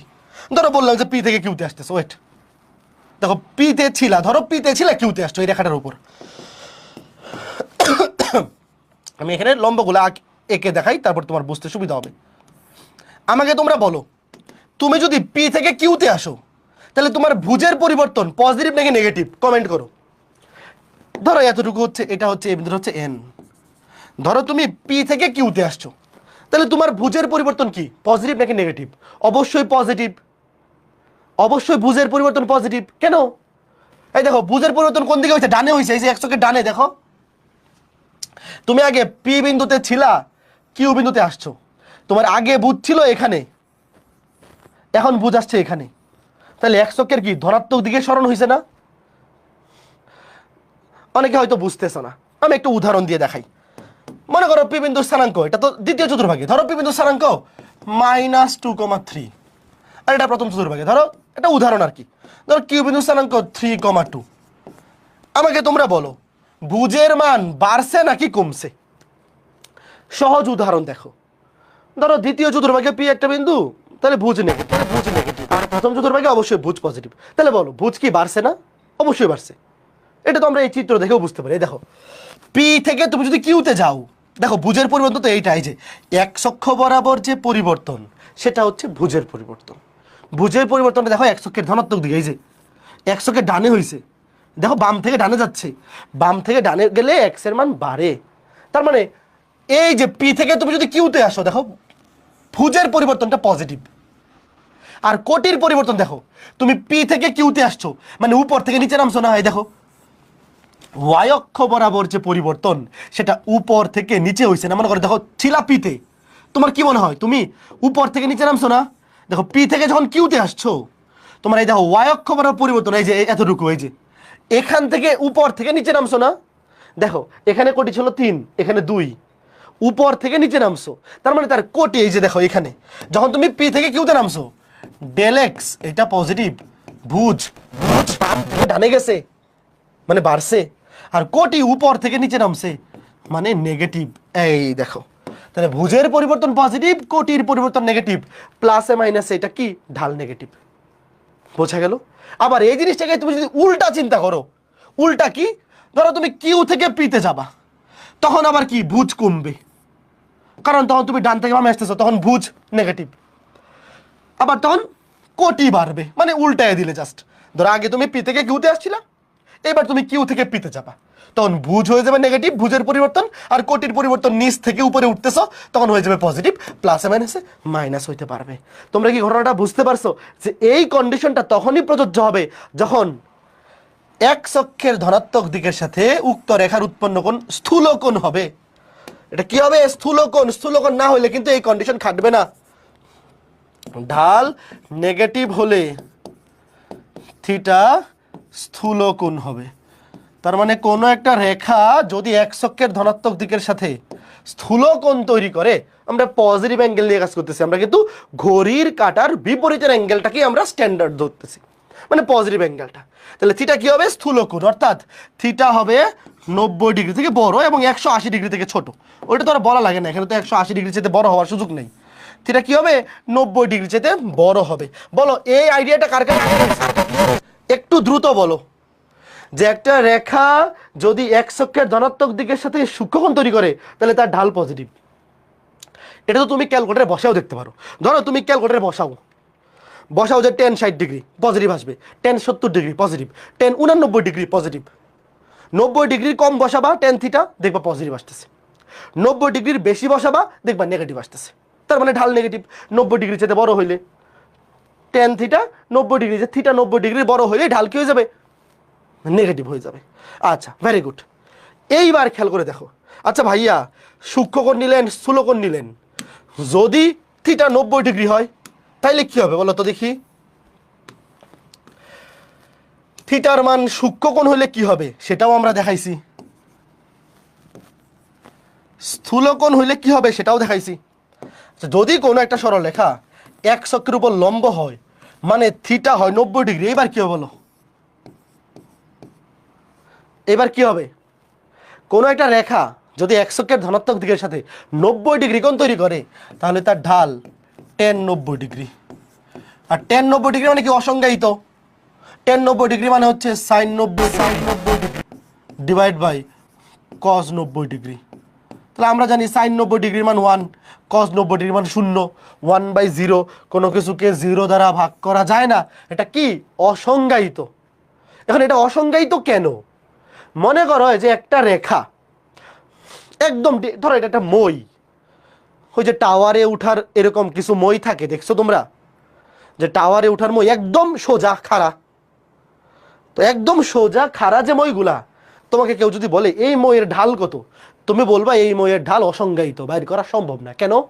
কারণ ঢালের যে সংজ্ঞা ছিল, দেখো ঢালের সংজ্ঞা ছিল যে কোনো সরলরেখার উপরস্থ যে কোনো দুইটি বিন্দুর মধ্যে একক পরিমাণ ভুজের পরিবর্তনের জন্য কোটির মানের যে পরিবর্তন সেটাই হচ্ছে ঢাল। তো আমি যদি তোমাকে জিজ্ঞেস করি যে এই রেখার উপরস্থ যে কোনো দুইটা বিন্দুর মধ্যে ভুজের পরিবর্তন, তুমি কি বলবা? দেখো এই রেখাটা, মনে করো যে এই রেখাটার এই বিন্দুটা, ধরো 100 এর সাথে বিন্দুটা, ধরো এতটুকু 2, এটা মূল বিন্দু, ধরো এই দূরত্বটা 2 একক, তাহলে এই বিন্দুটা স্থানাঙ্ক হবে 2। তারপর ধরো এই বিন্দুটা 2,1, এটা হবে 2,2, তারপরে 2,3, তারপরে নিচের দিকে ধরো 2,-1, 2,-2। এখান থেকে তুমি কি বুঝতে পারবে? দেখে খেয়াল করে দেখো, একটা সরলরেখা যদি এক্স অক্ষের উপর লম্ব হয় সেই রেখার উপরস্থ সকল বিন্দুর ভুজের মান সেমই হবে। দেখো সবগুলার ভুজের মান কিন্তু সেম হবে ভাইয়া। এক্স অক্ষের উপর সমান, এক্স অক্ষের উপর লম্ব রেখায় ভুজের মান চেঞ্জ হয় না।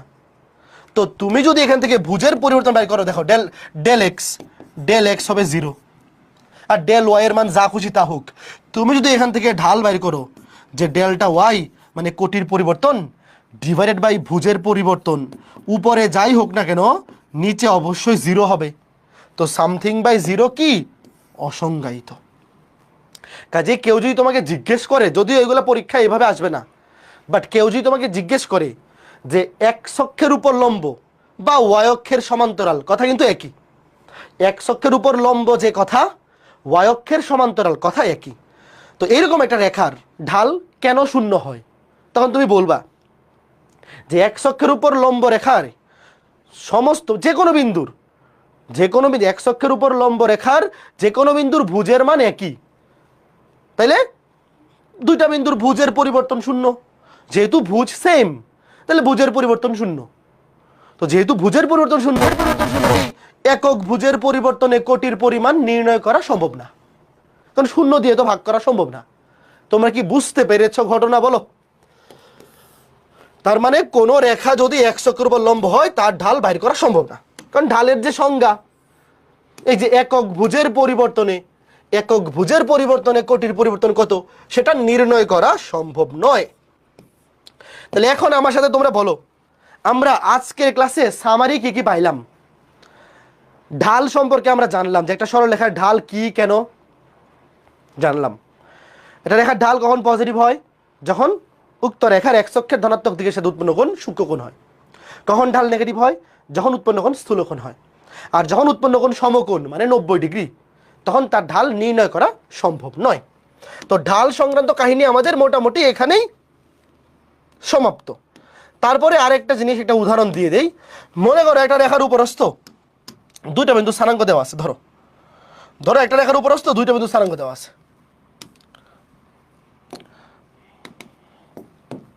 একটা উদাহরণ দিয়ে যাই। ধরো এইটা 3,-1, মানে আমি ইচ্ছা মতো একটা বিন্দু বানাই, দুইটা বিন্দু বানাই দিচ্ছি।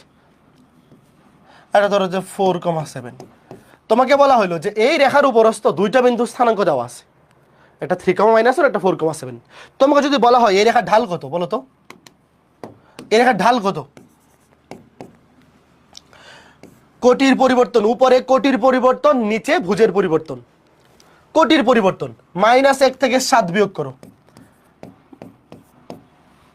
আবার ভুজের পরিবর্তন 3 থেকে 4 বিয়োগ করো।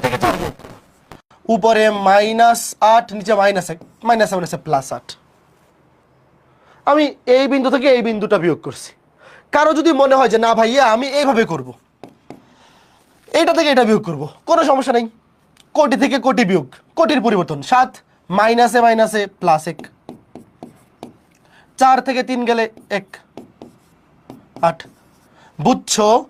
তুমি এখান থেকে এই বিন্দু থেকে এই বিন্দু বিয়োগ করো, অথবা এই বিন্দু থেকে এই বিন্দু বিয়োগ করো, ডাজেন্ট ম্যাটার। জাস্ট উপরে কোটির পরিবর্তন, নিচে ভুজের পরিবর্তন, মানে বিয়োগফল বের করবা, তাহলেই কাজ শেষ। ওকে, ঠিক আছে। একজন জিজ্ঞেস করছে যে এক্স অক্ষের সমান্তরাল হলে ঢাল কি হবে? তুমি একটু চেক করে দেখো, এক্স অক্ষের সমান্তরালে ঢাল হয়ে যাবে 0। খেয়াল করে দেখো, একজন এই জিনিসটা জানতে চাইছে, তোমরা বাকিরাও দেখো যে একটা সরল রেখা যদি এক্স অক্ষের সমান্তরাল হয়, মনে করো এই যে একটা সরল রেখা এক্স অক্ষের সমান্তরাল, তো সে জানতে চাইছে যে এই রেখাটা ঢাল কি হবে। আচ্ছা আমাকে বলো, এক্স অক্ষের সমান্তরাল একটা রেখা এক্স অক্ষের সাথে কত কোণ তৈরি করে? এক্স অক্ষের সাথে সে যত কোণ তৈরি করবে তার tan থিটাই তো তার ঢাল।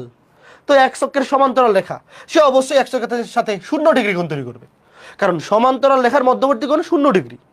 তাহলে তার ঢাল হবে tan 0 ডিগ্রি, মানে 0। অথবা তুমি আরেকভাবে দেখতে পারো জিনিসটা, ধরো এটা মূল বিন্দু 0,0, এতটুকু ধরো 2 একক, তাহলে এই বিন্দুটা হবে 0,2, এই বিন্দুটা হবে 1,2, এই বিন্দুটা হবে 2,2, ধরো এই বিন্দুটা হবে 3,2, তারপর একটা 4,2। মানে তোমরা কি একটা জিনিস দেখতে পাচ্ছ যে এক্স অক্ষের সমান্তরাল রেখার উপরস্থ যত বিন্দুই তুমি নেও না কেন, সকল বিন্দুর কোটি হবে সেম, কারণ সবগুলো বিন্দুরই এক্স অক্ষ থেকে দূরত্ব 2 একক। আমরা তো জানি কোটি মানে এক্স অক্ষ থেকে দূরত্ব। তাহলে 0,2, 1,2, 2, 2, দেখো সবগুলা কোটি সেম। তাহলে এনে ডেল্টা ওয়াই হবে 0, কোটির পরিবর্তন 0, ডেল্টা এক্স এর মান যা খুশি তা হইতে পারে। তাহলে ঢাল কি হবে? Delta y by delta x, মানে উপরে 0 নিচে যাই থাকুক, উপরে 0 নিচে যাই থাকুক না কেন সেটার ভ্যালু 0ই হবে। বুঝতে পেরেছ?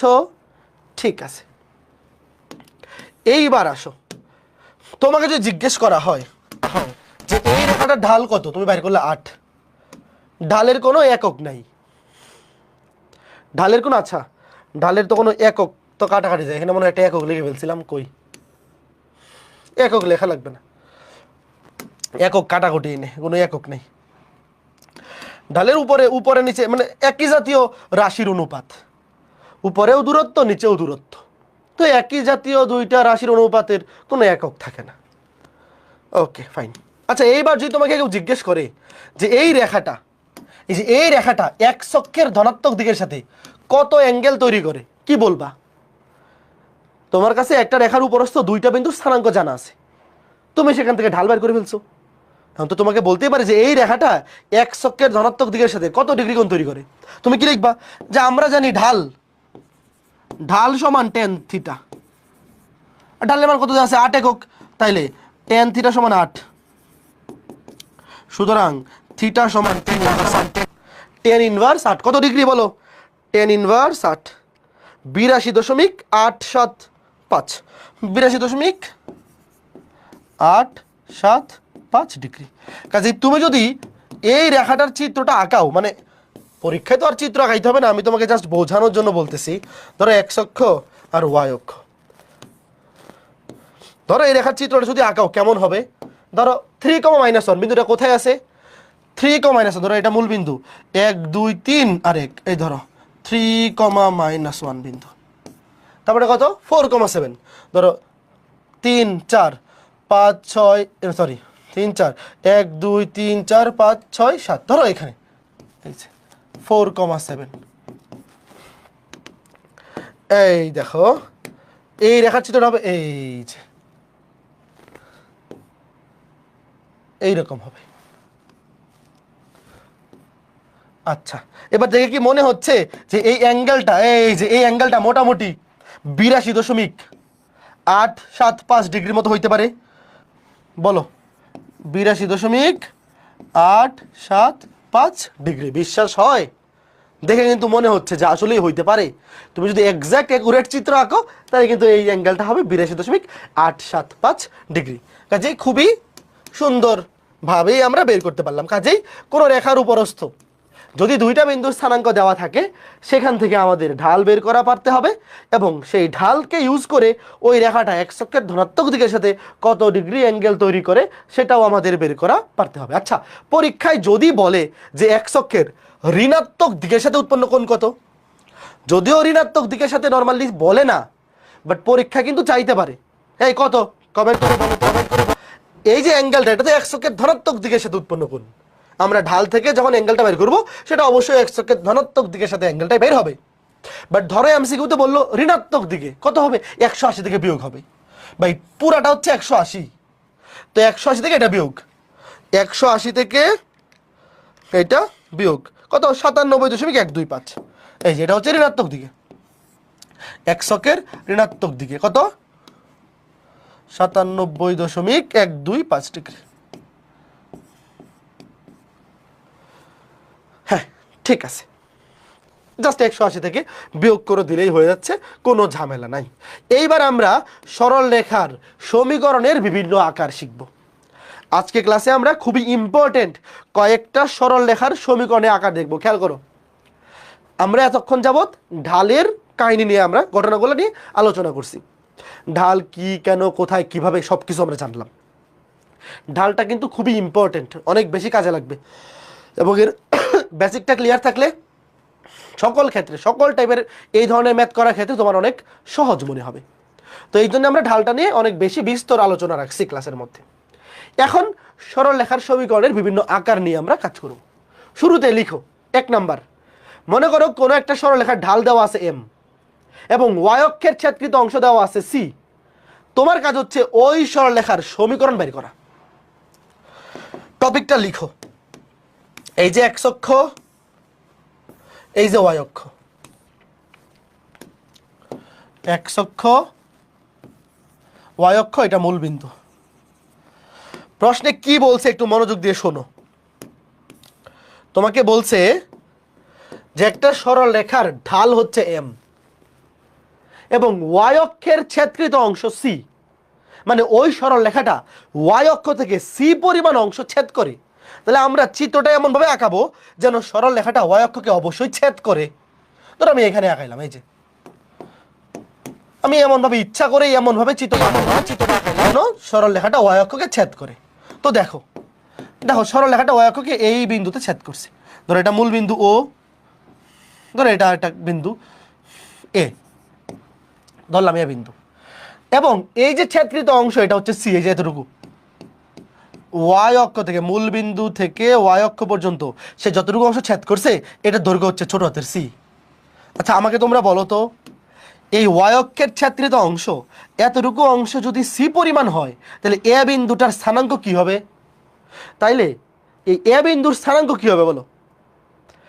ওয়াই অক্ষের উপরস্থ সকল বিন্দুর ভূত শূন্য, আমরা জানি যে ওয়াই অক্ষের উপরস্থ সকল বিন্দুর ভূত শূন্য, এই বিন্দুর স্থানাঙ্ক হবে 0,c। আবার ধরলাম এই রেখার উপরস্থ যে কোনো একটা বিন্দু পি এক্স কমা ওয়াই, এই রেখার উপরস্থ যে কোনো একটা বিন্দু আমরা পি এক্স কমা ওয়াই। শোনো, এই কয়েকটা সমীকরণের প্রমাণগুলো আমরা দেখব, কারণ এগুলা পরীক্ষায় আসলে আমার চিত্র দিয়ে অনেক সময় উদ্দীপক বানায় দেয়। এটার উত্তর তো অনেকেই জানো, মুখস্থ 9 এটাও পড়ছো তোমরা, y equals to m x plus c. But সেটা কিভাবে আসছে আমরা একটু দেখতেছি। দেখো, তাইলে আমি যদি তোমাকে বলি যে এই যে আবার ত্রিভুজ আঁকো, এই যে এই ত্রিভুজটা খুবই কাজে লাগবে। দেখো এই সূত্রের প্রমাণটা একটু দেখে রাখো, সৃজনশীলে কাজে লাগতে পারে। আচ্ছা এইবার দেখো, ধরো এই বিন্দু ধরলাম পি এন, তাহলে এই দুইটা বিন্দুর মধ্যে এ থেকে পি ভুজের পরিবর্তন কত বলো তো? ভুজের পরিবর্তন, এই যে এখানে ভুজ 0, এখানে এক্স, তাহলে এতটুকু হবে এক্স। ভুজের পরিবর্তন এক্স, দেখো এটার ভুজ 0, এটার ভুজ এক্স, তাহলে বিয়োগ করলে এক্স মাইনাস 0 মানে এক্স। আর কোটির পরিবর্তন এই যে এতটুকু কত? এটার কোটি ওয়াই, এটার কোটি সি, এতটুকু ওয়াই মাইনাস সি। এই তোমরা বুঝতেছো তো? এই যে এই দুইটা বিন্দুর মধ্যে, এই রেখার উপরস্থ দুইটা বিন্দুর মধ্যে ভুজের পরিবর্তন হচ্ছে এক্স মাইনাস 0। এই যে এটা হচ্ছে ভুজের পরিবর্তন, এক্স অক্ষ বরাবর পরিবর্তনটা হচ্ছে ভুজের পরিবর্তন। আর কোটির পরিবর্তন হচ্ছে ওয়াই মাইনাস সি, এই যে এতটুকু। এখন আমাকে বলো, আমি যদি ধরি যে এই রেখাটা এক্স অক্ষের ধনাত্মক দিকের সাথে থিটা কোণ তৈরি করে, মানে ঢাল হচ্ছে টেন থিটা, তাহলে এটা যদি থিটা হয় এটাও থিটা, অনুরূপ কোণ। তাহলে এই ত্রিভুজ থেকে দেখো, এই যে এই ত্রিভুজ থেকে টেন থিটা সমান কি লেখা যায়? দেখো টেন থিটা সমান লেখা যায় লম্ব বাই ভূমি। লম্ব হচ্ছে পিএন আর ভূমি হচ্ছে এন। তাহলে এখান থেকে লেখা যায় এম সমান পিএন, পিএন হচ্ছে ওয়াই মাইনাস সি আর এন হচ্ছে এক্স। তাহলে এখান থেকে লেখা যায় ওয়াই মাইনাস সি সমান এম এক্স। তাহলে মাইনাস সি ওই পাশে গেলে হয়ে যাবে y equals to m x plus c. এটাই হচ্ছে নির্ণেয় সমীকরণ। 9 10-এ কিন্তু এই সমীকরণগুলোও তোমরা পড়ছো, বাট এখন আমরা চিত্র সহ বুঝবো, কারণ পরীক্ষায় এই চিত্র একেও তোমার ম্যাথ করা লাগতে পারে এবং জিনিসগুলো ক্লিয়ার না থাকলে দেখবো অনেক কিছুই তুমি মিস করে যাচ্ছ। তো y equals to m x plus c, খেয়াল করে দেখো, এইটা হচ্ছে একটা সরল রেখার সমীকরণ যার এম হচ্ছে ঢাল এবং সি হচ্ছে ওয়াই অক্ষের ছেদকৃত অংশ। ভালো মতো বুঝো, এম হচ্ছে তার ঢাল, সি হচ্ছে ওয়াই অক্ষের ছেদকৃত অংশ, আর এক্স এবং ওয়াই তো চলক। ভাইয়া একটা সরল রেখার সমীকরণে সে তো একটা সঞ্চার পথ, সরল রেখা কি সঞ্চার পথ না? তো একটা সঞ্চার পথে তো চলমান বিন্দু লাগবে। ধরলাম একটা চলমান বিন্দু পি এক্স কমা ওয়াই। তো একটা সরল রেখার সমীকরণে কিংবা যে কোনো সঞ্চার পথের সমীকরণে ভ্যারিয়েবল তো থাকবেই। তো এক্স এবং ওয়াই এরা হচ্ছে ভ্যারিয়েবল, এদের মান তোমার বসাইতে হবে না, এক্স এবং ওয়াই যেমনি আছে এমনি থাকবে, তোমার খালি দরকার এম এবং সি এর মান। তাহলে ভালো মতো বুঝছো এখানে কার পরিচয় কি? এম হচ্ছে উক্ত রেখার ঢাল আর সি হচ্ছে ওয়াই অক্ষের ছেদকৃত অংশ। তো এখন মনে করো তোমাকে পরীক্ষায় বললো যে একটা সরল রেখা Y equals to 2x plus 3, তোমাকে বললো এই রেখার ঢাল কত, কি বলবা? দেখো y equals to m x plus c, এই ফরম্যাটে তোমরা যদি একটা রেখাকে আনতে পারো তাহলে এক্স এর যে সহগ সেটাই হচ্ছে তার ঢাল। তাহলে এই রেখার ঢাল হচ্ছে 2। আর সাথে যে প্লাস সি, এই সি তো একটা ধ্রুব সংখ্যা, এই সি হচ্ছে ওয়াই অক্ষের ছেত্রিত অংশ। তার মানে আমি বলতে পারি এই রেখার ঢাল এম সমান 2, এক্স এর সহগ 2, এবং ওয়াই অক্ষের ছেত্রিত অংশ সি সমান 3। তাহলে আমি যদি তোমাকে জিজ্ঞেস করি এই রেখাটা ওয়াই অক্ষকে কোন বিন্দুতে ছেদ করে, তুমি কি বলবা? ওয়াই অক্ষে অবশ্যই ভুজ 0, আর ওয়াই অক্ষের ছেদিত অংশ হচ্ছে 3 একক, তাহলে 0,3, 0,3। বুঝতে পেরেছ?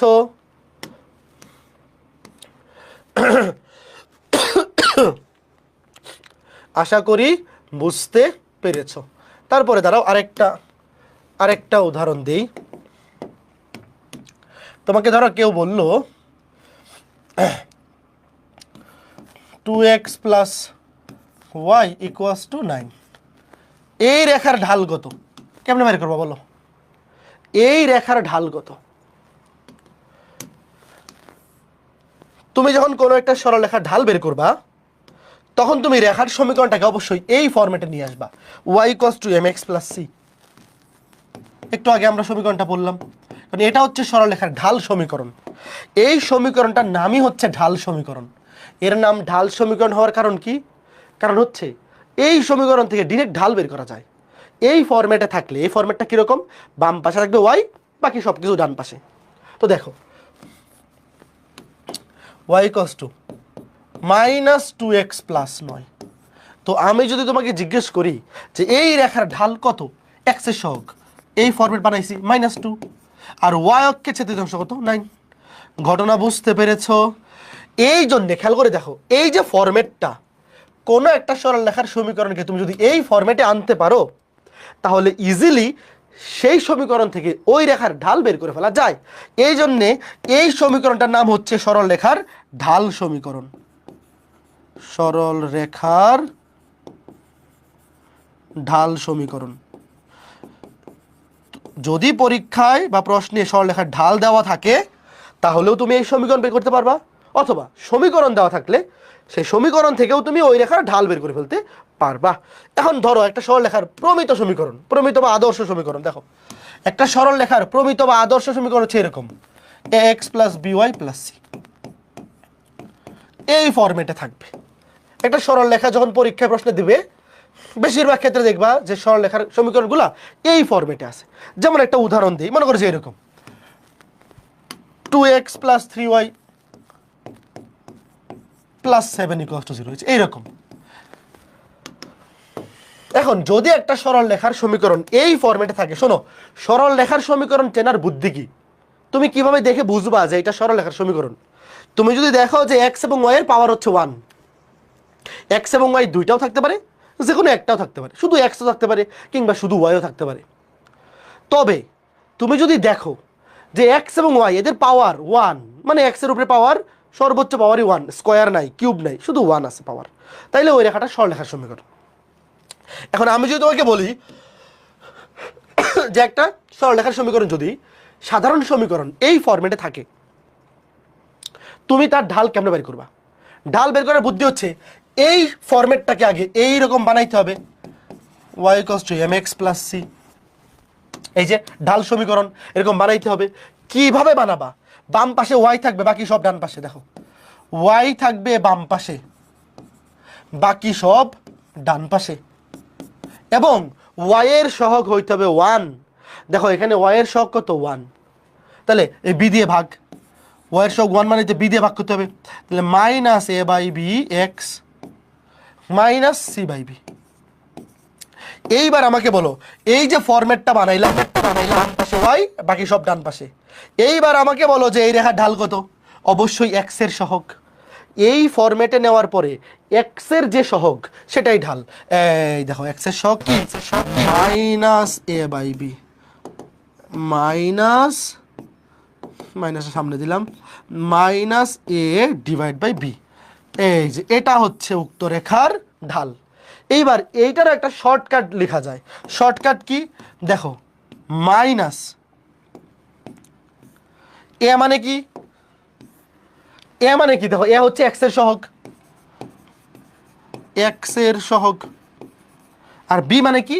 বি মানে ওয়াই এর সহগ। তার মানে আমি কি বলতে পারি যে কোনো একটা রেখার সমীকরণ যদি সাধারণ সমীকরণ কিংবা আদর্শ সমীকরণ, সরলরেখার যে আদর্শ সমীকরণ এই ফরম্যাটে থাকে, তাহলে তার ঢাল ডিরেক্ট মুখস্থ করে ফেলো, এটা মাইনাস এক্স এর সহগ বাই ওয়াই এর সহগ, এটা মুখস্থ করো, তাহলে আর এত কষ্ট করা লাগবে না। পরীক্ষায় ম্যাক্সিমাম ক্ষেত্রে সরলরেখার সমীকরণগুলো এই ফরম্যাটে থাকবে।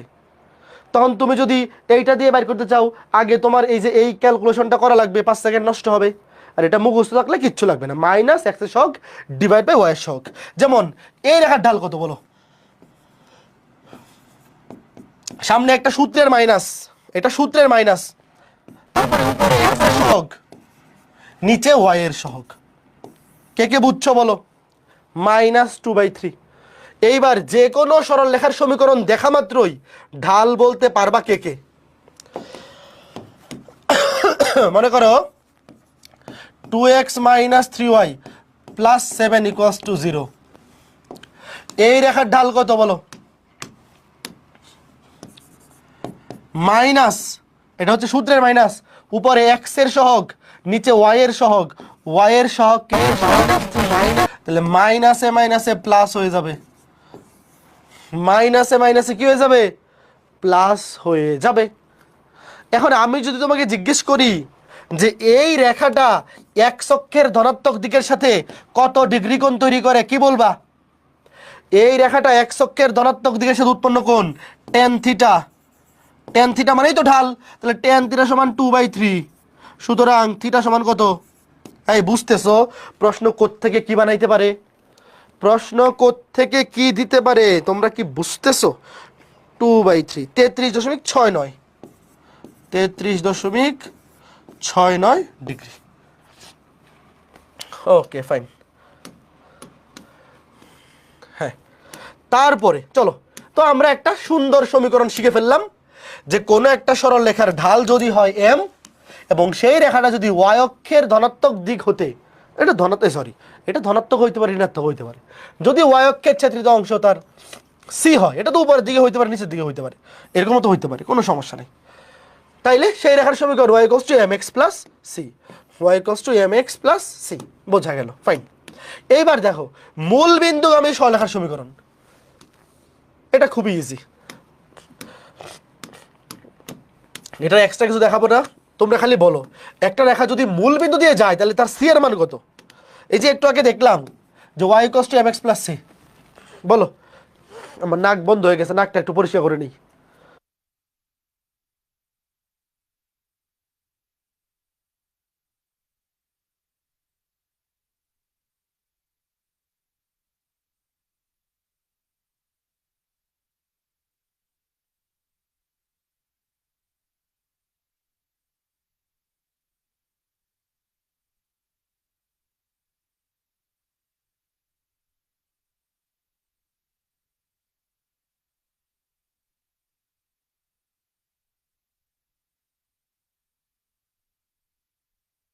হ্যালো, সর্দি লেগে একদম নাক বন্ধ হয়ে গেছে। দেখো ধরো একটা সরল রেখা মূল বিন্দু দিয়ে যায়, তো একটা রেখা যদি মূল বিন্দু দিয়ে যায় তাহলে তো আর সে y অক্ষ থেকে কোনো অংশ ছেদ করবে না, করবে? একটা রেখা যদি মূল বিন্দু দিয়ে যায় তাহলে সে x অক্ষ থেকেও কোনো অংশ ছেদ করবে না, y অক্ষ থেকেও কোনো অংশ ছেদ করবে না। তাইলে এই যে একটু আগে আমরা দেখছিলাম y = mx + c, যার ঢাল হচ্ছে m আর y অক্ষের ছেদিত অংশ c। তো যদি একটা রেখা মূল বিন্দুগামী হয়, রেখা মূল বিন্দুগামী হলে তার c এর মান 0, c এর মান কি হয়ে যাবে? 0 হয়ে যাবে। এবং ধরলাম সে x অক্ষের ধনাত্মক দিকের সাথে থিটা কোণ উৎপন্ন করে, তাহলে তার ঢাল m = tan থিটা। ঢাল তো আর চেঞ্জ হচ্ছে না, মানে ঢালের সূত্র তো আর আলাদা না, সেইমই তো। তাহলে সেই ক্ষেত্রে মূল বিন্দুগামী সরলরেখার সমীকরণ হবে শুধু y = mx, just y = mx, যেখানে তার ঢাল হচ্ছে m। তার মানে একটা রেখা রেখাগামী হয় তার সমীকরণ বের করার জন্য শুধুমাত্র ওই রেখার ঢাল জানা থাকলেই চলবে, আর কিচ্ছু লাগবে না। বুঝতে পেরেছো? তোমাকে যদি বলে একটা রেখা মূল বিন্দুগামী এবং তার ঢাল কত? 2 একক, তাইলে ওই সরলরেখার সমীকরণ কি বলবো? y = 2x। বা যদি বলে একটা রেখা ধরো মূল বিন্দুগামী, এবং তার ঢাল ধরো ধরো তোমাকে ঢাল বললো না, বললো একশোকে ধনাত্মক দিকের সাথে 30 ডিগ্রি কোণ উৎপন্ন করে, তাহলে তার সমীকরণ কি? তোমাকে ঢাল বের করবা, tan 30 ডিগ্রি, tan 30 ডিগ্রি মানে 1/√3, তাহলে সরলরেখার সমীকরণ y = mx 1/√3 × x। এই ঘটনা বুঝছো? সহজ সুন্দর জিনিস, খুবই সিম্পল জিনিস। তুমি আর গুণন করে দিতে পারো যে x = √3y, বা এইভাবে থাকলেও চলবে, কোনো অসুবিধা নাই। এটা গেল। এরপরে 3 নাম্বার দেখো, কোনো সরলরেখার ঢাল যদি হয় m এবং ওই রেখার উপরস্থ অন্য একটা বিন্দু x1, y1 যদি দেওয়া থাকে, একটা সরলরেখার ঢাল m এবং এই রেখার উপরস্থ একটা বিন্দু দেওয়া আছে x1, y1, তাহলে এই রেখার সমীকরণ কি বলো?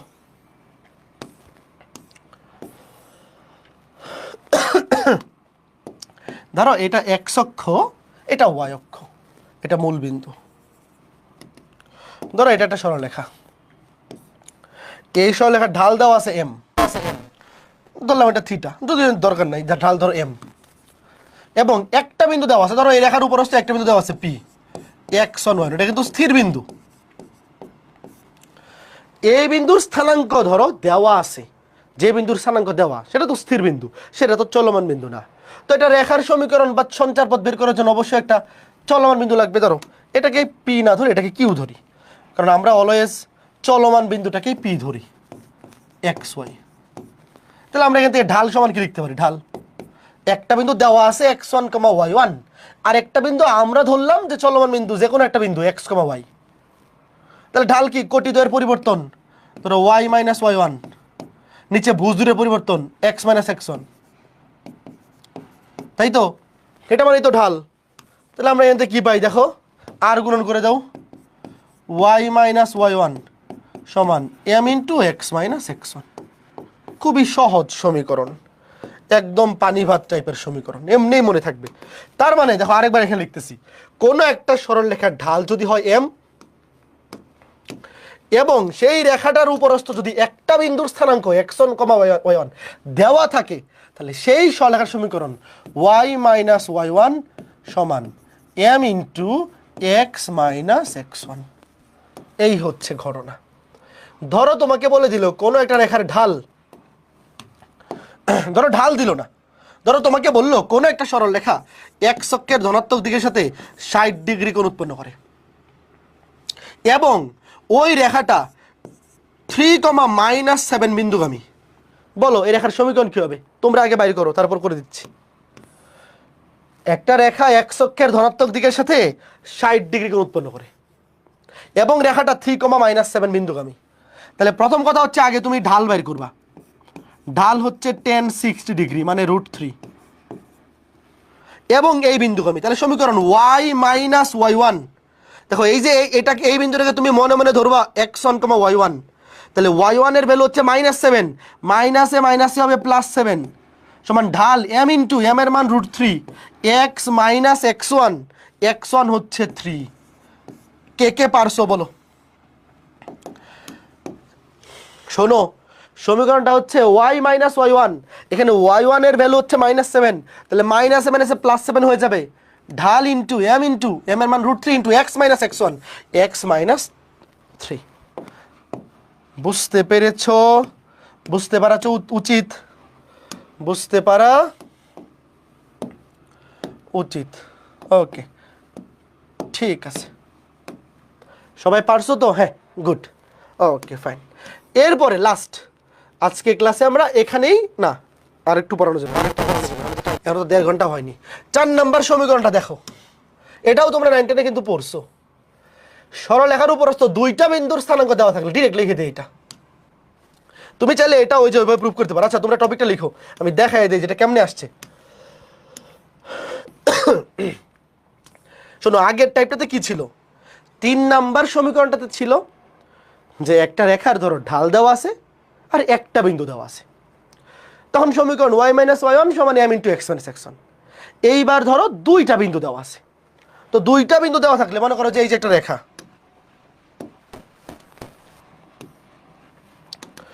ধরো একটা বিন্দু ধরলাম এ,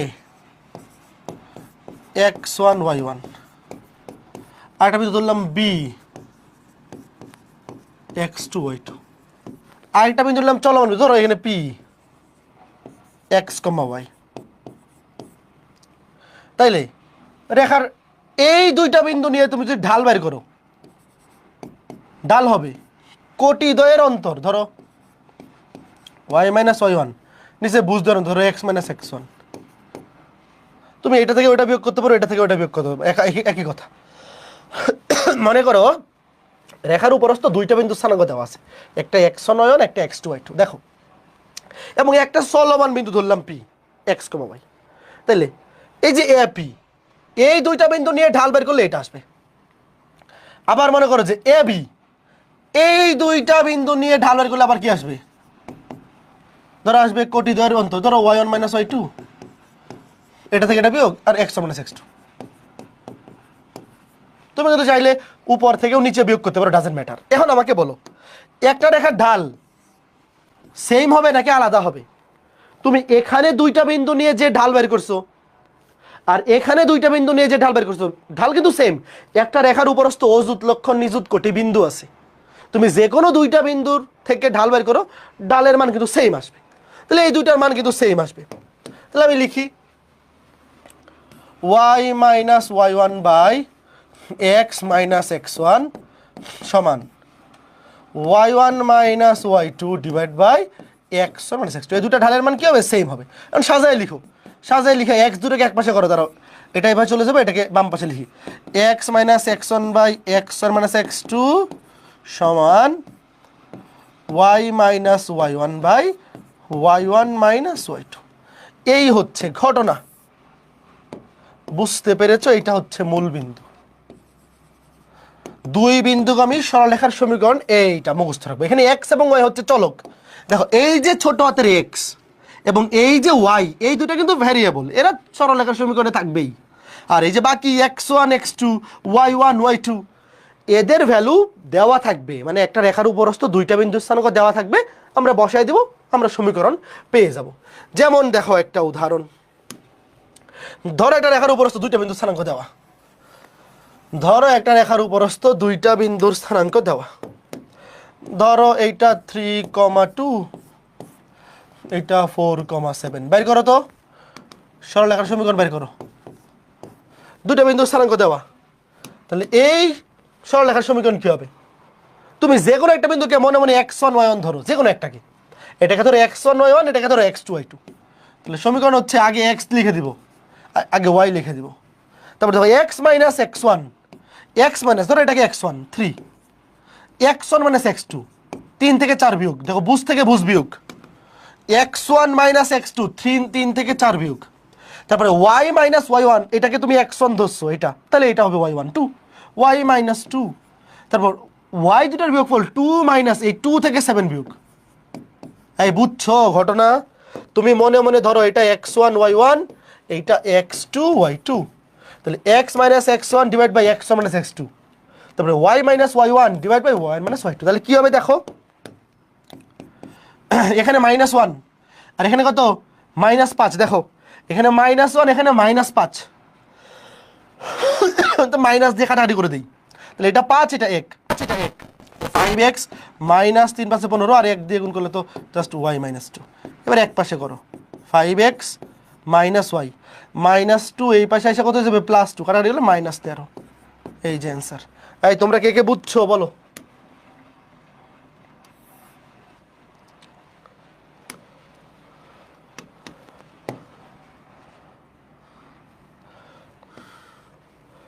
কে কে বুঝতে পেরেছো? ধ্যাত্তেরি ঘটনা কি এটা, খালি ওটা চলে আসে। আচ্ছা তাকে এটা বক্স করা লাগবে না, এইভাবে বক্স করে দিই, 5x মাইনাস y মাইনাস 13 = 0। এটা হচ্ছে আদর্শ সমীকরণের ফরম্যাট, এইভাবে আমরা নর্মালি লিখি। কেউ যদি ধ্রুবকটাকে ডান পাশে লেখে বা ওয়াইটাকে ডান পাশে, কোনো সমস্যা নেই, কথা এক। Okay fine. এইবার চলো একটা বিন্দুতে একটা মাইনাস দিয়ে দিই, দেখি। ধরো একটা বিন্দু, ধরো একটা রেখা,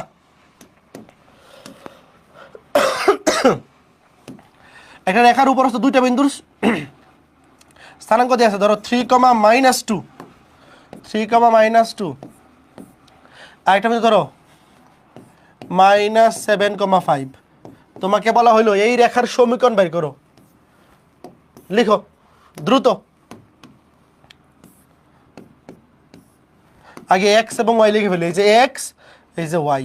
এবার তুমি মনে মনে চিন্তা করো, এটা x1 y1, এটা x2 y2। তাহলে এক্স মাইনাস x1 মাইনাসে মাইনাসে +7, ওয়াই মাইনাসে +2। এবার y1 মাইনাস y2, -2 থেকে মাইনাস হবে 5। শেষ। এবার তুমি ক্যালকুলেশন করে বাইর করো, শেষ।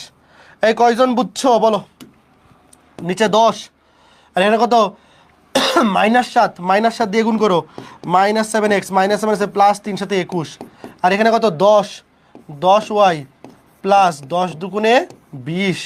তাহলে এক পাশে করো, -7টাকে ওই পাশে নিয়ে যাই, 7x প্লাস 10y, 20 21 কাটার গেলে এইটা থাকবে -1। 7x plus 10y -1, 7x plus 10y -1 = 0। তোমরা কি বুঝতে পেরেছো ঘটনাটা? ওকে, ফাইন। তো আমরা আজকে ক্লাসে 4টা টাইপের সমীকরণ শিখলাম। আরো 3টা টাইপের সমীকরণ শিখতে হবে আমাদেরকে। ওই 3টা টাইপ আমরা আগামী ক্লাসে শিখবো। দেখো, আমরা আজকে ক্লাসে মোট 4টা টাইপের সমীকরণ শিখলাম। আরো 3টা টাইপের সমীকরণ আছে। আচ্ছা, 3টা টাইপের মধ্যে 2টা টাইপ আমরা আগামী ক্লাসে শিখবো, আর একটা টাইপ একবারে 3.5 এর লাস্ট ক্লাসে। 3.5টা আমাদের 3 থেকে 4 ক্লাস লাগবে। আচ্ছা, এখন কিছু বোনাস সমীকরণ, কিছু বোনাস, এগুলো আলাদা করে নাম না। দেখো, এই যে আমরা 4 নাম্বার 1 2 3 এভাবে 4 নাম্বার সিরিয়াল পর্যন্ত সমীকরণ শিখলাম। এরপরে কিছু বোনাস সমীকরণ, এগুলার আলাদা করে এগুলা 5 6 7 নাম্বার দিও না, এগুলা বোনাস সমীকরণ। এগুলো সবাই জানো, যারা যারা জানো। এক ছকের সমীকরণ কি? y = 0। এটা কি জানো না? বলো ভাইয়া, এক ছকে কি চেঞ্জ হয় না? এক ছকে কোটি, মানে এক ছকে তো কোটি অলওয়েজ 0।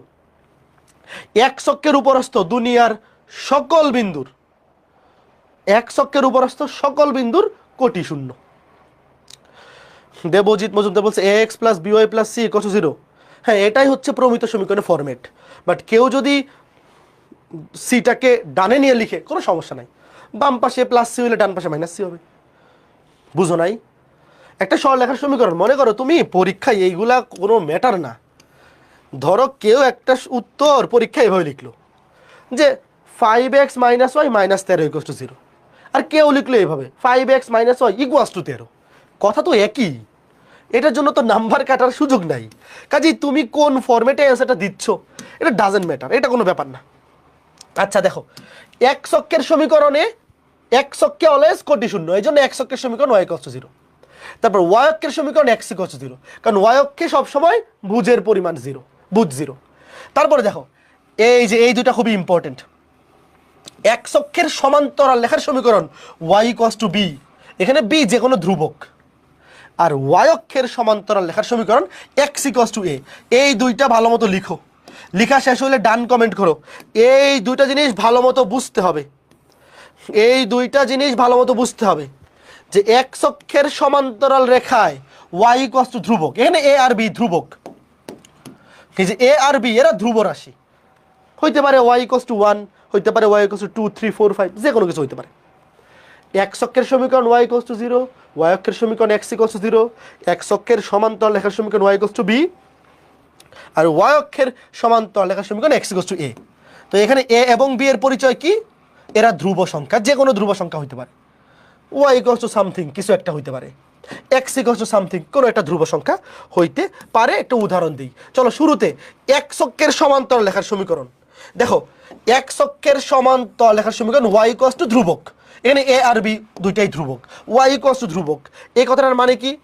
দেখো, এক ছকের সমান্তরাল লেখা, ধরো এই যে x অক্ষ আর এই যে y অক্ষ, এই যে x অক্ষ, এই যে y অক্ষ। ধরো x অক্ষের সমান্তরাল লেখার একটা, এইটা ধরলাম এইটা মূল বিন্দু, এবং এই y অক্ষের ছেদবিন্দুটার দূরত্ব এতটুকু b, ছোট হাতের b। ধরলে কোনো অসুবিধা আছে না? এই যে এই রেখাটা এক্স অক্ষের সমান্তরাল রেখা, ধরলাম এই রেখাটা ওয়াই অক্ষ হতে বি পরিমাণ অংশ ছেদ করে, তাহলে এই বিন্দুর স্থানাঙ্ক কি হবে বলো? 0, বি। এই বিন্দুর স্থানাঙ্ক হবে 1, বি। এই বিন্দুর স্থানাঙ্ক 2, বি। এই বিন্দুর স্থানাঙ্ক 3, বি। তোমরা কি কিছু বুঝতেছো? মানে এক্স অক্ষের সমান্তরাল রেখায় কোটি চেঞ্জ হয় না। কে কে বুঝতেছো বলো?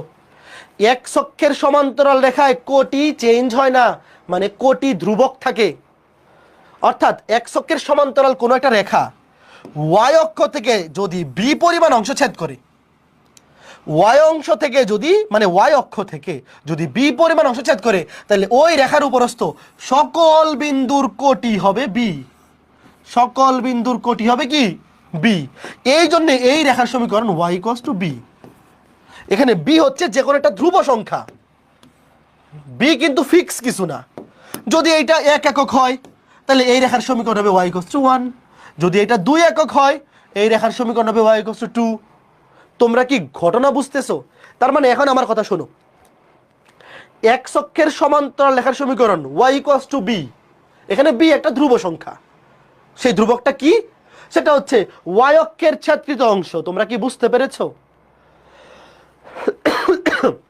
ওয়াই অক্ষের ছেদকৃত অংশ মানে এটাকে আমরা এভাবে বলতে পারি যে বি হচ্ছে ওয়াই অক্ষের ছেদকৃত অংশ, অথবা এক্স অক্ষ থেকে দূরত্ব, এটাও বলতে পারি না? বলো। এই যে বি, বি মানে তো কোটি, এই কোটি মানে কি? এক্স অক্ষ থেকে দূরত্ব না? আচ্ছা, এই সমীকরণটা যদি নিচের দিকে হইতো তখন কিন্তু পজিটিভ হইতো না। ধরো একটা রেখা এক্স অক্ষের সমান্তরাল কিন্তু নিচের দিকে, এইবার আমাকে বলো, এইবার এখান থেকে এতটুকু দূরত্ব কিন্তু বি, কিন্তু এটা কি তুমি যখন কোটি হিসেবে চিন্তা করবা 0, - বি হয়ে যাবে না? দূরত্ব কিন্তু অলওয়েজ পজিটিভ, কথা সত্য, কিন্তু এখানে কিন্তু আমরা স্থানাঙ্ক বিবেচনা করতেছি, তো নিচে হইলে কিন্তু স্থানাঙ্ক নেগেটিভ হয়ে যাবে। দেখো এটা হবে 0, - বি, তখন এখানে হবে 1, - বি, এখানে হবে 2, - বি। এই তোমরা কি বুঝতেছো কথা? 2, - বি। তখন এই রেখার সমীকরণ হবে y = -বি। মানে এই রেখাগুলোর সমীকরণ আমরা যখন বের করব তখন দেখতে হবে যে এক্স অক্ষের সমান্তরাল রেখা ওয়াই অক্ষকে যদি ধনাত্মক দিকে ছেদ করে, ধরো ধনাত্মক দিক থেকে বি পরিমাণ অংশ ছেদ করলো, তাহলে সমীকরণ y = বি।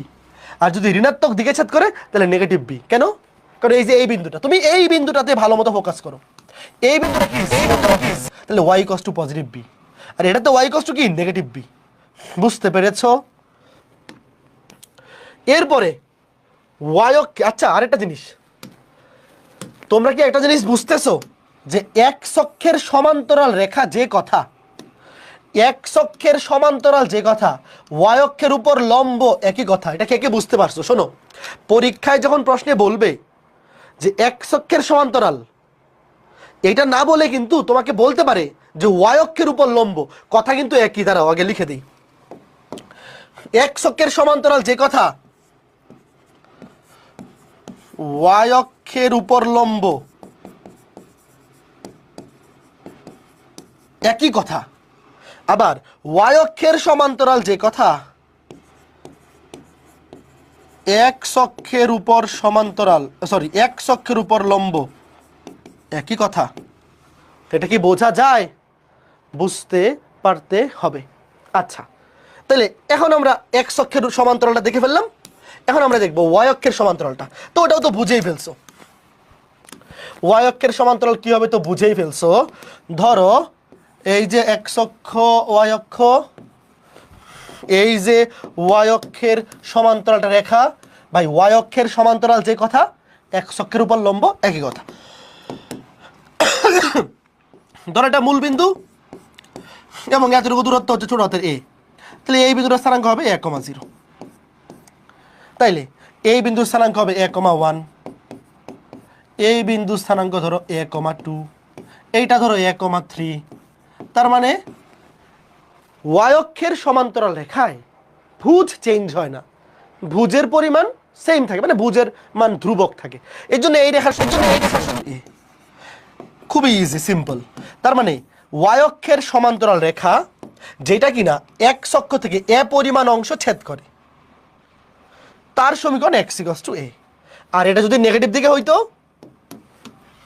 রেখাটা যদি এই দিকে হইতো, তখন তার সমীকরণ হয়ে যেত এক্স ইকুয়ালস টু মাইনাস এ। বুঝছো না কি? ধরো এই যে, ধরো এতটুকু এ, দূরত্ব তো অলওয়েজ পজিটিভ, কিন্তু স্থানাঙ্ক তো নেগেটিভ হয়ে যাবে, তখন এর সমীকরণ হবে এক্স ইকুয়ালস টু মাইনাস এ। বলো কয়জন বুঝছো? শেষ। আজকে ক্লাস এ পর্যন্তই, এই টাইপ দিয়ে শেষ করে দিব। তবে আমরা কয়েকটা উদাহরণ দেখব যে এক্স অক্ষের সমীকরণ ওয়াই ইকুয়ালস টু 0, ওয়াই অক্ষের সমীকরণ এক্স ইকুয়ালস টু 0। এক্স অক্ষের সমান্তরাল রেখা অথবা ওয়াই অক্ষের উপর লম্ব রেখা, কথা একই, সমীকরণ ওয়াই ইকুয়ালস টু ধ্রুবক। আর ওয়াই অক্ষের সমান্তরাল রেখার সমীকরণ এক্স ইকুয়ালস টু ধ্রুবক। এখানে ধ্রুবকগুলা কি? এক্স অক্ষের সমান্তরাল রেখার বেলায় ওয়াই অক্ষ থেকে সে যতটুকু অংশ ছেদ করছে সেটা হচ্ছে এই ধ্রুবকটা, আর ওয়াই অক্ষের সমান্তরাল রেখার বেলায় এক্স অক্ষ থেকে সে যতটুকু অংশ ছেদ করছে সেটা হচ্ছে সেই ধ্রুবকটা। এইবার খুব সহজ দুইটা প্রশ্ন, খুবই সহজ দুইটা প্রশ্ন। দেখো, এক্স অক্ষের সমান্তরাল এবং এই বিন্দুগামী রেখার সমীকরণ নির্ণয় করো। ভালো মতো বোঝো, খালি দেখো আমি কি করি। আগে আমাকে বলো এক্স অক্ষের সমান্তরাল রেখার সমীকরণ কি? দেখো এগুলো এমসিকিউতে আসবে, এগুলো জীবনেও রিটার্নে দিবে না। এক্স অক্ষের সমান্তরাল রেখার সমীকরণ কি? ওয়াই ইকুয়ালস টু ধ্রুবক। মনে আছে? আমার কথা শোনো, এক্স অক্ষের সমান্তরাল রেখায় এক্স থাকে না, এক্স অক্ষের সমান্তরাল রেখায় শুধু ওয়াই থাকে, আর ওয়াই অক্ষের সমান্তরাল রেখায় শুধু এক্স থাকে। তাহলে এক্স অক্ষের সমান্তরাল রেখায় ওয়াই ধ্রুবক, তাহলে ওয়াই ধ্রুবক। এই ওয়াইটা কি? কোটি। এই রেখাটা যেই বিন্দু দিয়ে যায় সেই বিন্দুর কোটিও অবশ্যই এই ওয়াই এর সমানই হবে। এই যে ওয়াই সমান -4। শেষ। কয়জন বুঝছো? ভাইয়া রেখার উপরস্থ যে কোনো একটা বিন্দু দেওয়া থাকলেই তো এনাফ। একটা রেখা এক্স অক্ষের সমান্তরাল মানে তার সমীকরণে ওয়াই এর মান অবশ্যই ফিক্সড, তার উপরস্থ সকল বিন্দুর ওয়াই এর মান সেম, সকল বিন্দুর ওয়াই এর মান ধ্রুবক। তো একটা বিন্দুর ওয়াই যেহেতু দেওয়া আছে -4, তাহলে ওই রেখার সকল বিন্দুর ওয়াই হবে মানে কোটি হবে -4, তাহলে তার সমীকরণ ওয়াই ইকুয়ালস টু -4। এগুলো এমসিকিউতে আসবে, দেখেই অ্যান্সার লিখতে হবে। এইটা বলো 4, বিন্দুগামী এক্স অক্ষের উপর লম্ব। এইবার অনেকেই ভুল করবে। দেখো আমরা কিন্তু পরীক্ষায়, আমরা কিন্তু নর্মালি যখন মুখস্থ করি, আমরা কিন্তু মুখস্থ করি সমান্তরাল দিয়ে, আমরা সূত্রগুলো শিখি সমান্তরাল দিয়ে, যে এক্স অক্ষের সমান্তরাল ওয়াই ইকুয়ালস টু বি, ওয়াই অক্ষের সমান্তরাল এক্স ইকুয়ালস টু এ। পরীক্ষায় যখন লম্ব বলবে অনেকে কিন্তু উল্টাপাল্টা করে। দেখো দেখো আগেরটা কিন্তু সমান্তরাল ছিল, এবার দেখো এই যে এক্স অক্ষের উপর লম্ব। বলো এই এক্স অক্ষের উপর লম্ব মানে কি? এক্স অক্ষের উপর লম্ব তুমি চিন্তা করবে এইভাবে, এক্স অক্ষের উপর লম্ব মানে ওয়াই অক্ষের সমান্তরাল। উল্টাপাল্টা করো না, এক্স অক্ষের উপর লম্ব মানে ওয়াই অক্ষের সমান্তরাল। ওয়াই অক্ষের সমান্তরাল সমীকরণ হচ্ছে X equals to A. X equals to A, A মানে কি? এই রেখার উপরস্থ যে কোনো বিন্দুর ভুজ, এক্স মানে ভুজ, তো ভুজ হচ্ছে 4, তাহলে এক্স ইকুয়ালস টু 4। কয়জন বুঝছো? এক্স ইকুয়ালস টু 4, তাহলে এক্স ইকুয়ালস টু 4 কোনটা? এই যে এটা বি। এই তোমরা কি বুঝছো? এক্স ইকুয়ালস টু 4 মানে কি? X minus 4 equals to 0। কাজেই আগে লম্ব বলছে নাকি সমান্তরাল বলছে এটা ভালো মতো খেয়াল করবা। এক্স অক্ষের উপর লম্ব যে কথা, ওয়াই অক্ষের সমান্তরাল একই কথা। ওয়াই অক্ষের সমান্তরাল লেখার সমীকরণে ওয়াই থাকবে না, শুধু এক্স থাকবে। এক্স ইকুয়ালস টু ধ্রুবক, এক্স এর মান 4। এইবার বলো, হ্যাঁ আর একটা এমসিকিউ আছে। এক্স ইকুয়ালস টু 2, এই সরলরেখাটি এক্স অক্ষের ধনাত্মক দিকের সাথে কোন অ্যাঙ্গেলটি তৈরি করে, কোন কোন উৎপন্ন করে, মানে কত কোণ তৈরি করে। এক্স ইকুয়ালস টু 2, এটা কেমন রেখা? এক্স ইকুয়ালস টু 2 ওয়াই অক্ষের সমান্তরাল রেখা। দেখো ভালো মতো বুঝো, খুবই ইজি, বুঝলে এগুলা একদম কিচ্ছু লেখা লাগবে না, খালি উত্তর দেখাবা। এক্স অক্ষ ওয়াই অক্ষ, এক্স ইকুয়ালস টু 2, এটা কেমন রেখা? এক্স ইকুয়ালস টু 2 ওয়াই অক্ষের সমান্তরাল রেখা। এক্স ইকুয়ালস টু 2, এই যে এইটা হচ্ছে এক্স ইকুয়ালস টু 2 রেখা। এইটা মূল বিন্দু 0,0, আর এটা এতটুকু 2 একক, এটা হবে 2,0। ভাই এটা ওয়াই অক্ষের সমান্তরাল রেখা, পরীক্ষার হলে তোমার চিত্র আঁকার দরকারই নাই। এক্স ইকুয়ালস টু সামথিং, এটা ওয়াই অক্ষের সমান্তরাল। ওয়াই অক্ষের সমান্তরাল মানে এক্স অক্ষের উপর লম্ব, ওয়াই অক্ষের সমান্তরাল মানে এক্স অক্ষের উপর লম্ব। তাহলে এক্স অক্ষের ধনাত্মক দিকের সাথে 90 ডিগ্রি কোণ তৈরি করে। এই বুঝছো? ভাই ধনাত্মক এক্স অক্ষের ধনাত্মক দিকের সাথে যদি 90 ডিগ্রি কোণ তৈরি করে, তাহলে তো এক্স অক্ষের ঋণাত্মক দিকের সাথেও 90 ডিগ্রি কোণই তৈরি করবে। 180 থেকে 90 বিয়োগ করলে তো 90ই হবে। এই কথা কে কে বুঝছো? তুমি পরীক্ষার হলে তো চিত্র আঁকাবে না, তুমি কিভাবে চিন্তা করবা? তুমি চিন্তা করবে এভাবে যে x = 2, এটা y অক্ষের সমান্তরাল রেখা। y অক্ষের সমান্তরাল রেখা মানে কি? x অক্ষের উপর লম্ব 90 ডিগ্রি। বুঝতে পারছো? Okay fine. আর যদি প্রশ্নে এভাবে বলতো যে y = 2, বলো y = 2, এই রেখাটি x অক্ষের ধনাত্মক দিকের সাথে কত কোণ তৈরি করে, এটা কি হবে বলো? y = 2 মানে হচ্ছে x অক্ষের সমান্তরাল রেখা। তো x অক্ষের সমান্তরাল রেখা অবশ্যই x অক্ষের সাথে 0 ডিগ্রি কোণ তৈরি করবে, কারণ সমান্তরাল রেখার মধ্যবর্তী কোণ 0 ডিগ্রি। বুঝতে পেরেছো? ওকে, লাস্ট ম্যাথ বলো, শেষ। x অক্ষের সাথে লম্ব, x অক্ষের সাথে লম্ব মানে y অক্ষের সমান্তরাল। দেখো x অক্ষের সাথে লম্ব, x অক্ষের সাথে লম্ব মানে y অক্ষের সমান্তরাল। তাহলে y অক্ষের সমান্তরাল রেখার সমীকরণে y থাকবে না, থাকবে শুধু x। x = ধ্রুবক, এই বিন্দুগামী। তাহলে এখানে x এর মান 3। x এর মান কত? বুঝের মান কত? 3। x = 3। তাহলে উত্তর x = 3 কোনটা? x = 3 কোনটাতে আছে? এই যে এটা। x = 3 মানে কি? x - 3 = 0। শেষ। বলো আজকের ক্লাসের সবগুলা টপিক কে কে বুঝতে পেরেছো? খুবই ইম্পর্টেন্ট ক্লাস ছিল আজকে ক্লাসটা। আজকে ক্লাসে আমরা ঢালের বেসিকটা পড়ছি এবং 4টা টাইপের সমীকরণ শিখছি একদম চিত্র থেকে, যে কোনটা কি মিন করতেছে এবং কিভাবে আসতেছে, এবং x অক্ষ y অক্ষের সমান্তরাল রেখার সমীকরণ। খুবই ইম্পর্টেন্ট ক্লাস। আজকের ক্লাসের সমীকরণগুলো এবং বেসিক জিনিসগুলা পরবর্তী সরল রেখার সবগুলা ক্লাসে কাজে লাগবে। SW কি নোট করা লাগবে না? SW নোট করা লাগবে না, SW জাস্ট প্র্যাকটিস করবা, পারতেছো কিনা দেখবা, তাইলেই হবে। আজকের ক্লাসটা খুবই ইম্পর্টেন্ট। আজকের ক্লাসটা খুবই ইম্পর্টেন্ট কারণ তুমি পরবর্তীতে সরল রেখা অধ্যায়ের যত ম্যাথ করবা, সকল ম্যাথে এই আজকের ক্লাসের বেসিক কোনো না কোনো মানে জায়গায় কাজে লাগবে। পরবর্তীতে তুমি যখন বৃত্ত পড়বা, কৌণিক অধ্যায় পড়বা, এই ঢালের বেসিক এবং সরল রেখার সমীকরণগুলা প্রত্যেকটা টাইপে কাজে লেগে যাবে। মানে এটা সরল রেখা অধ্যায়েও কাজে লাগবে, বৃত্ততেও কাজে লাগবে, কৌণিক অধ্যায়েও কাজে লাগবে। কাজে আজকের ক্লাসটা 10 নম্বর লেকচারটা এবং আগামী ক্লাসটা 11 নম্বর লেকচারটা, এই দুইটা ক্লাস কিন্তু শুধু সরল রেখা অধ্যায়ের জন্য ইম্পর্টেন্ট না। পরবর্তী তুমি বৃত্ত, কৌণিক এই রিলেটেড যত অধ্যায় পড়বা, এই সরল রেখার সমীকরণ এবং ঢালের বেসিক প্রচুর কাজে লাগবে। ওকে, ঠিক আছে। তো এই হচ্ছে ঘটনা। আজকে ক্লাসটা আমরা এই পর্যন্তই রাখবো। আগামী ক্লাসে আমরা আরো মানে সমীকরণ শিখতে হবে 5, 6, 7। তার মধ্যে আগামী ক্লাসে আমরা শুরুতে 5 এবং 6 এই দুটো সমীকরণ পড়বো, তারপরে আমরা ম্যাথ শুরু করব 3.5 বা 3 এর এর। আর 7 নম্বর সমীকরণটা একদম লাস্টে একটা টাইপ আছে, ওটা একাডেমিকে লাগে। 7 নম্বর সমীকরণটা একাডেমিকের জন্য প্রয়োজন নাই, জাস্ট ইঞ্জিনিয়ারিং ভর্তি পরীক্ষার জন্য লাগবে। এই জন্য এটা একদম লাস্টে দেখাই দেবো একসাথে। হ্যাঁ, সরলরেখা অধ্যায়ে কয়টা ক্লাস লাগবে? 18 থেকে 19টা ধরে রাখো, 18-19 ক্লাসের মধ্যেই কভার হয়ে যাবে। ওকে, তো ঠিক আছে। আজকে ক্লাসের পর কোনো বাড়ির কাজ থাকবে না। লেকচার 9 এবং 10 মিলে আগামীকালকে ক্লাসের পর লেকচার 10 এবং 11 মিলে একসাথে বাড়ির কাজ দেবো। আগামীকালকেই তো ক্লাস আছে তোমাদের শনিবারে। ওকে, ঠিক আছে।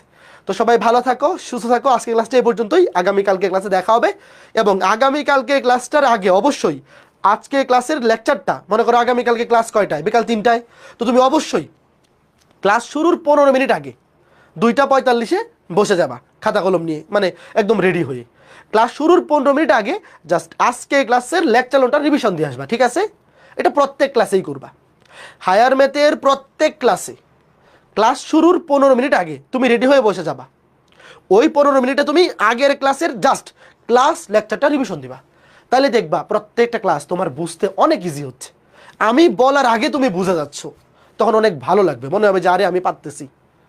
তো মনে থাকবে তো এই কাজটা করতে? হ্যাঁ, ঠিক আছে। আর সবাই আজকে উইকলি এক্সাম অবশ্যই অ্যাটেন্ড করবা, মাস্ট। আমি কালকে ক্লাসে জিজ্ঞেস করবো কিন্তু যে কে কত পাইছো। তো ঠিক আছে, সবাই ভালো থাকো, সুস্থ থাকো। আগামীকালকে ক্লাসে দেখা হবে। টাটা।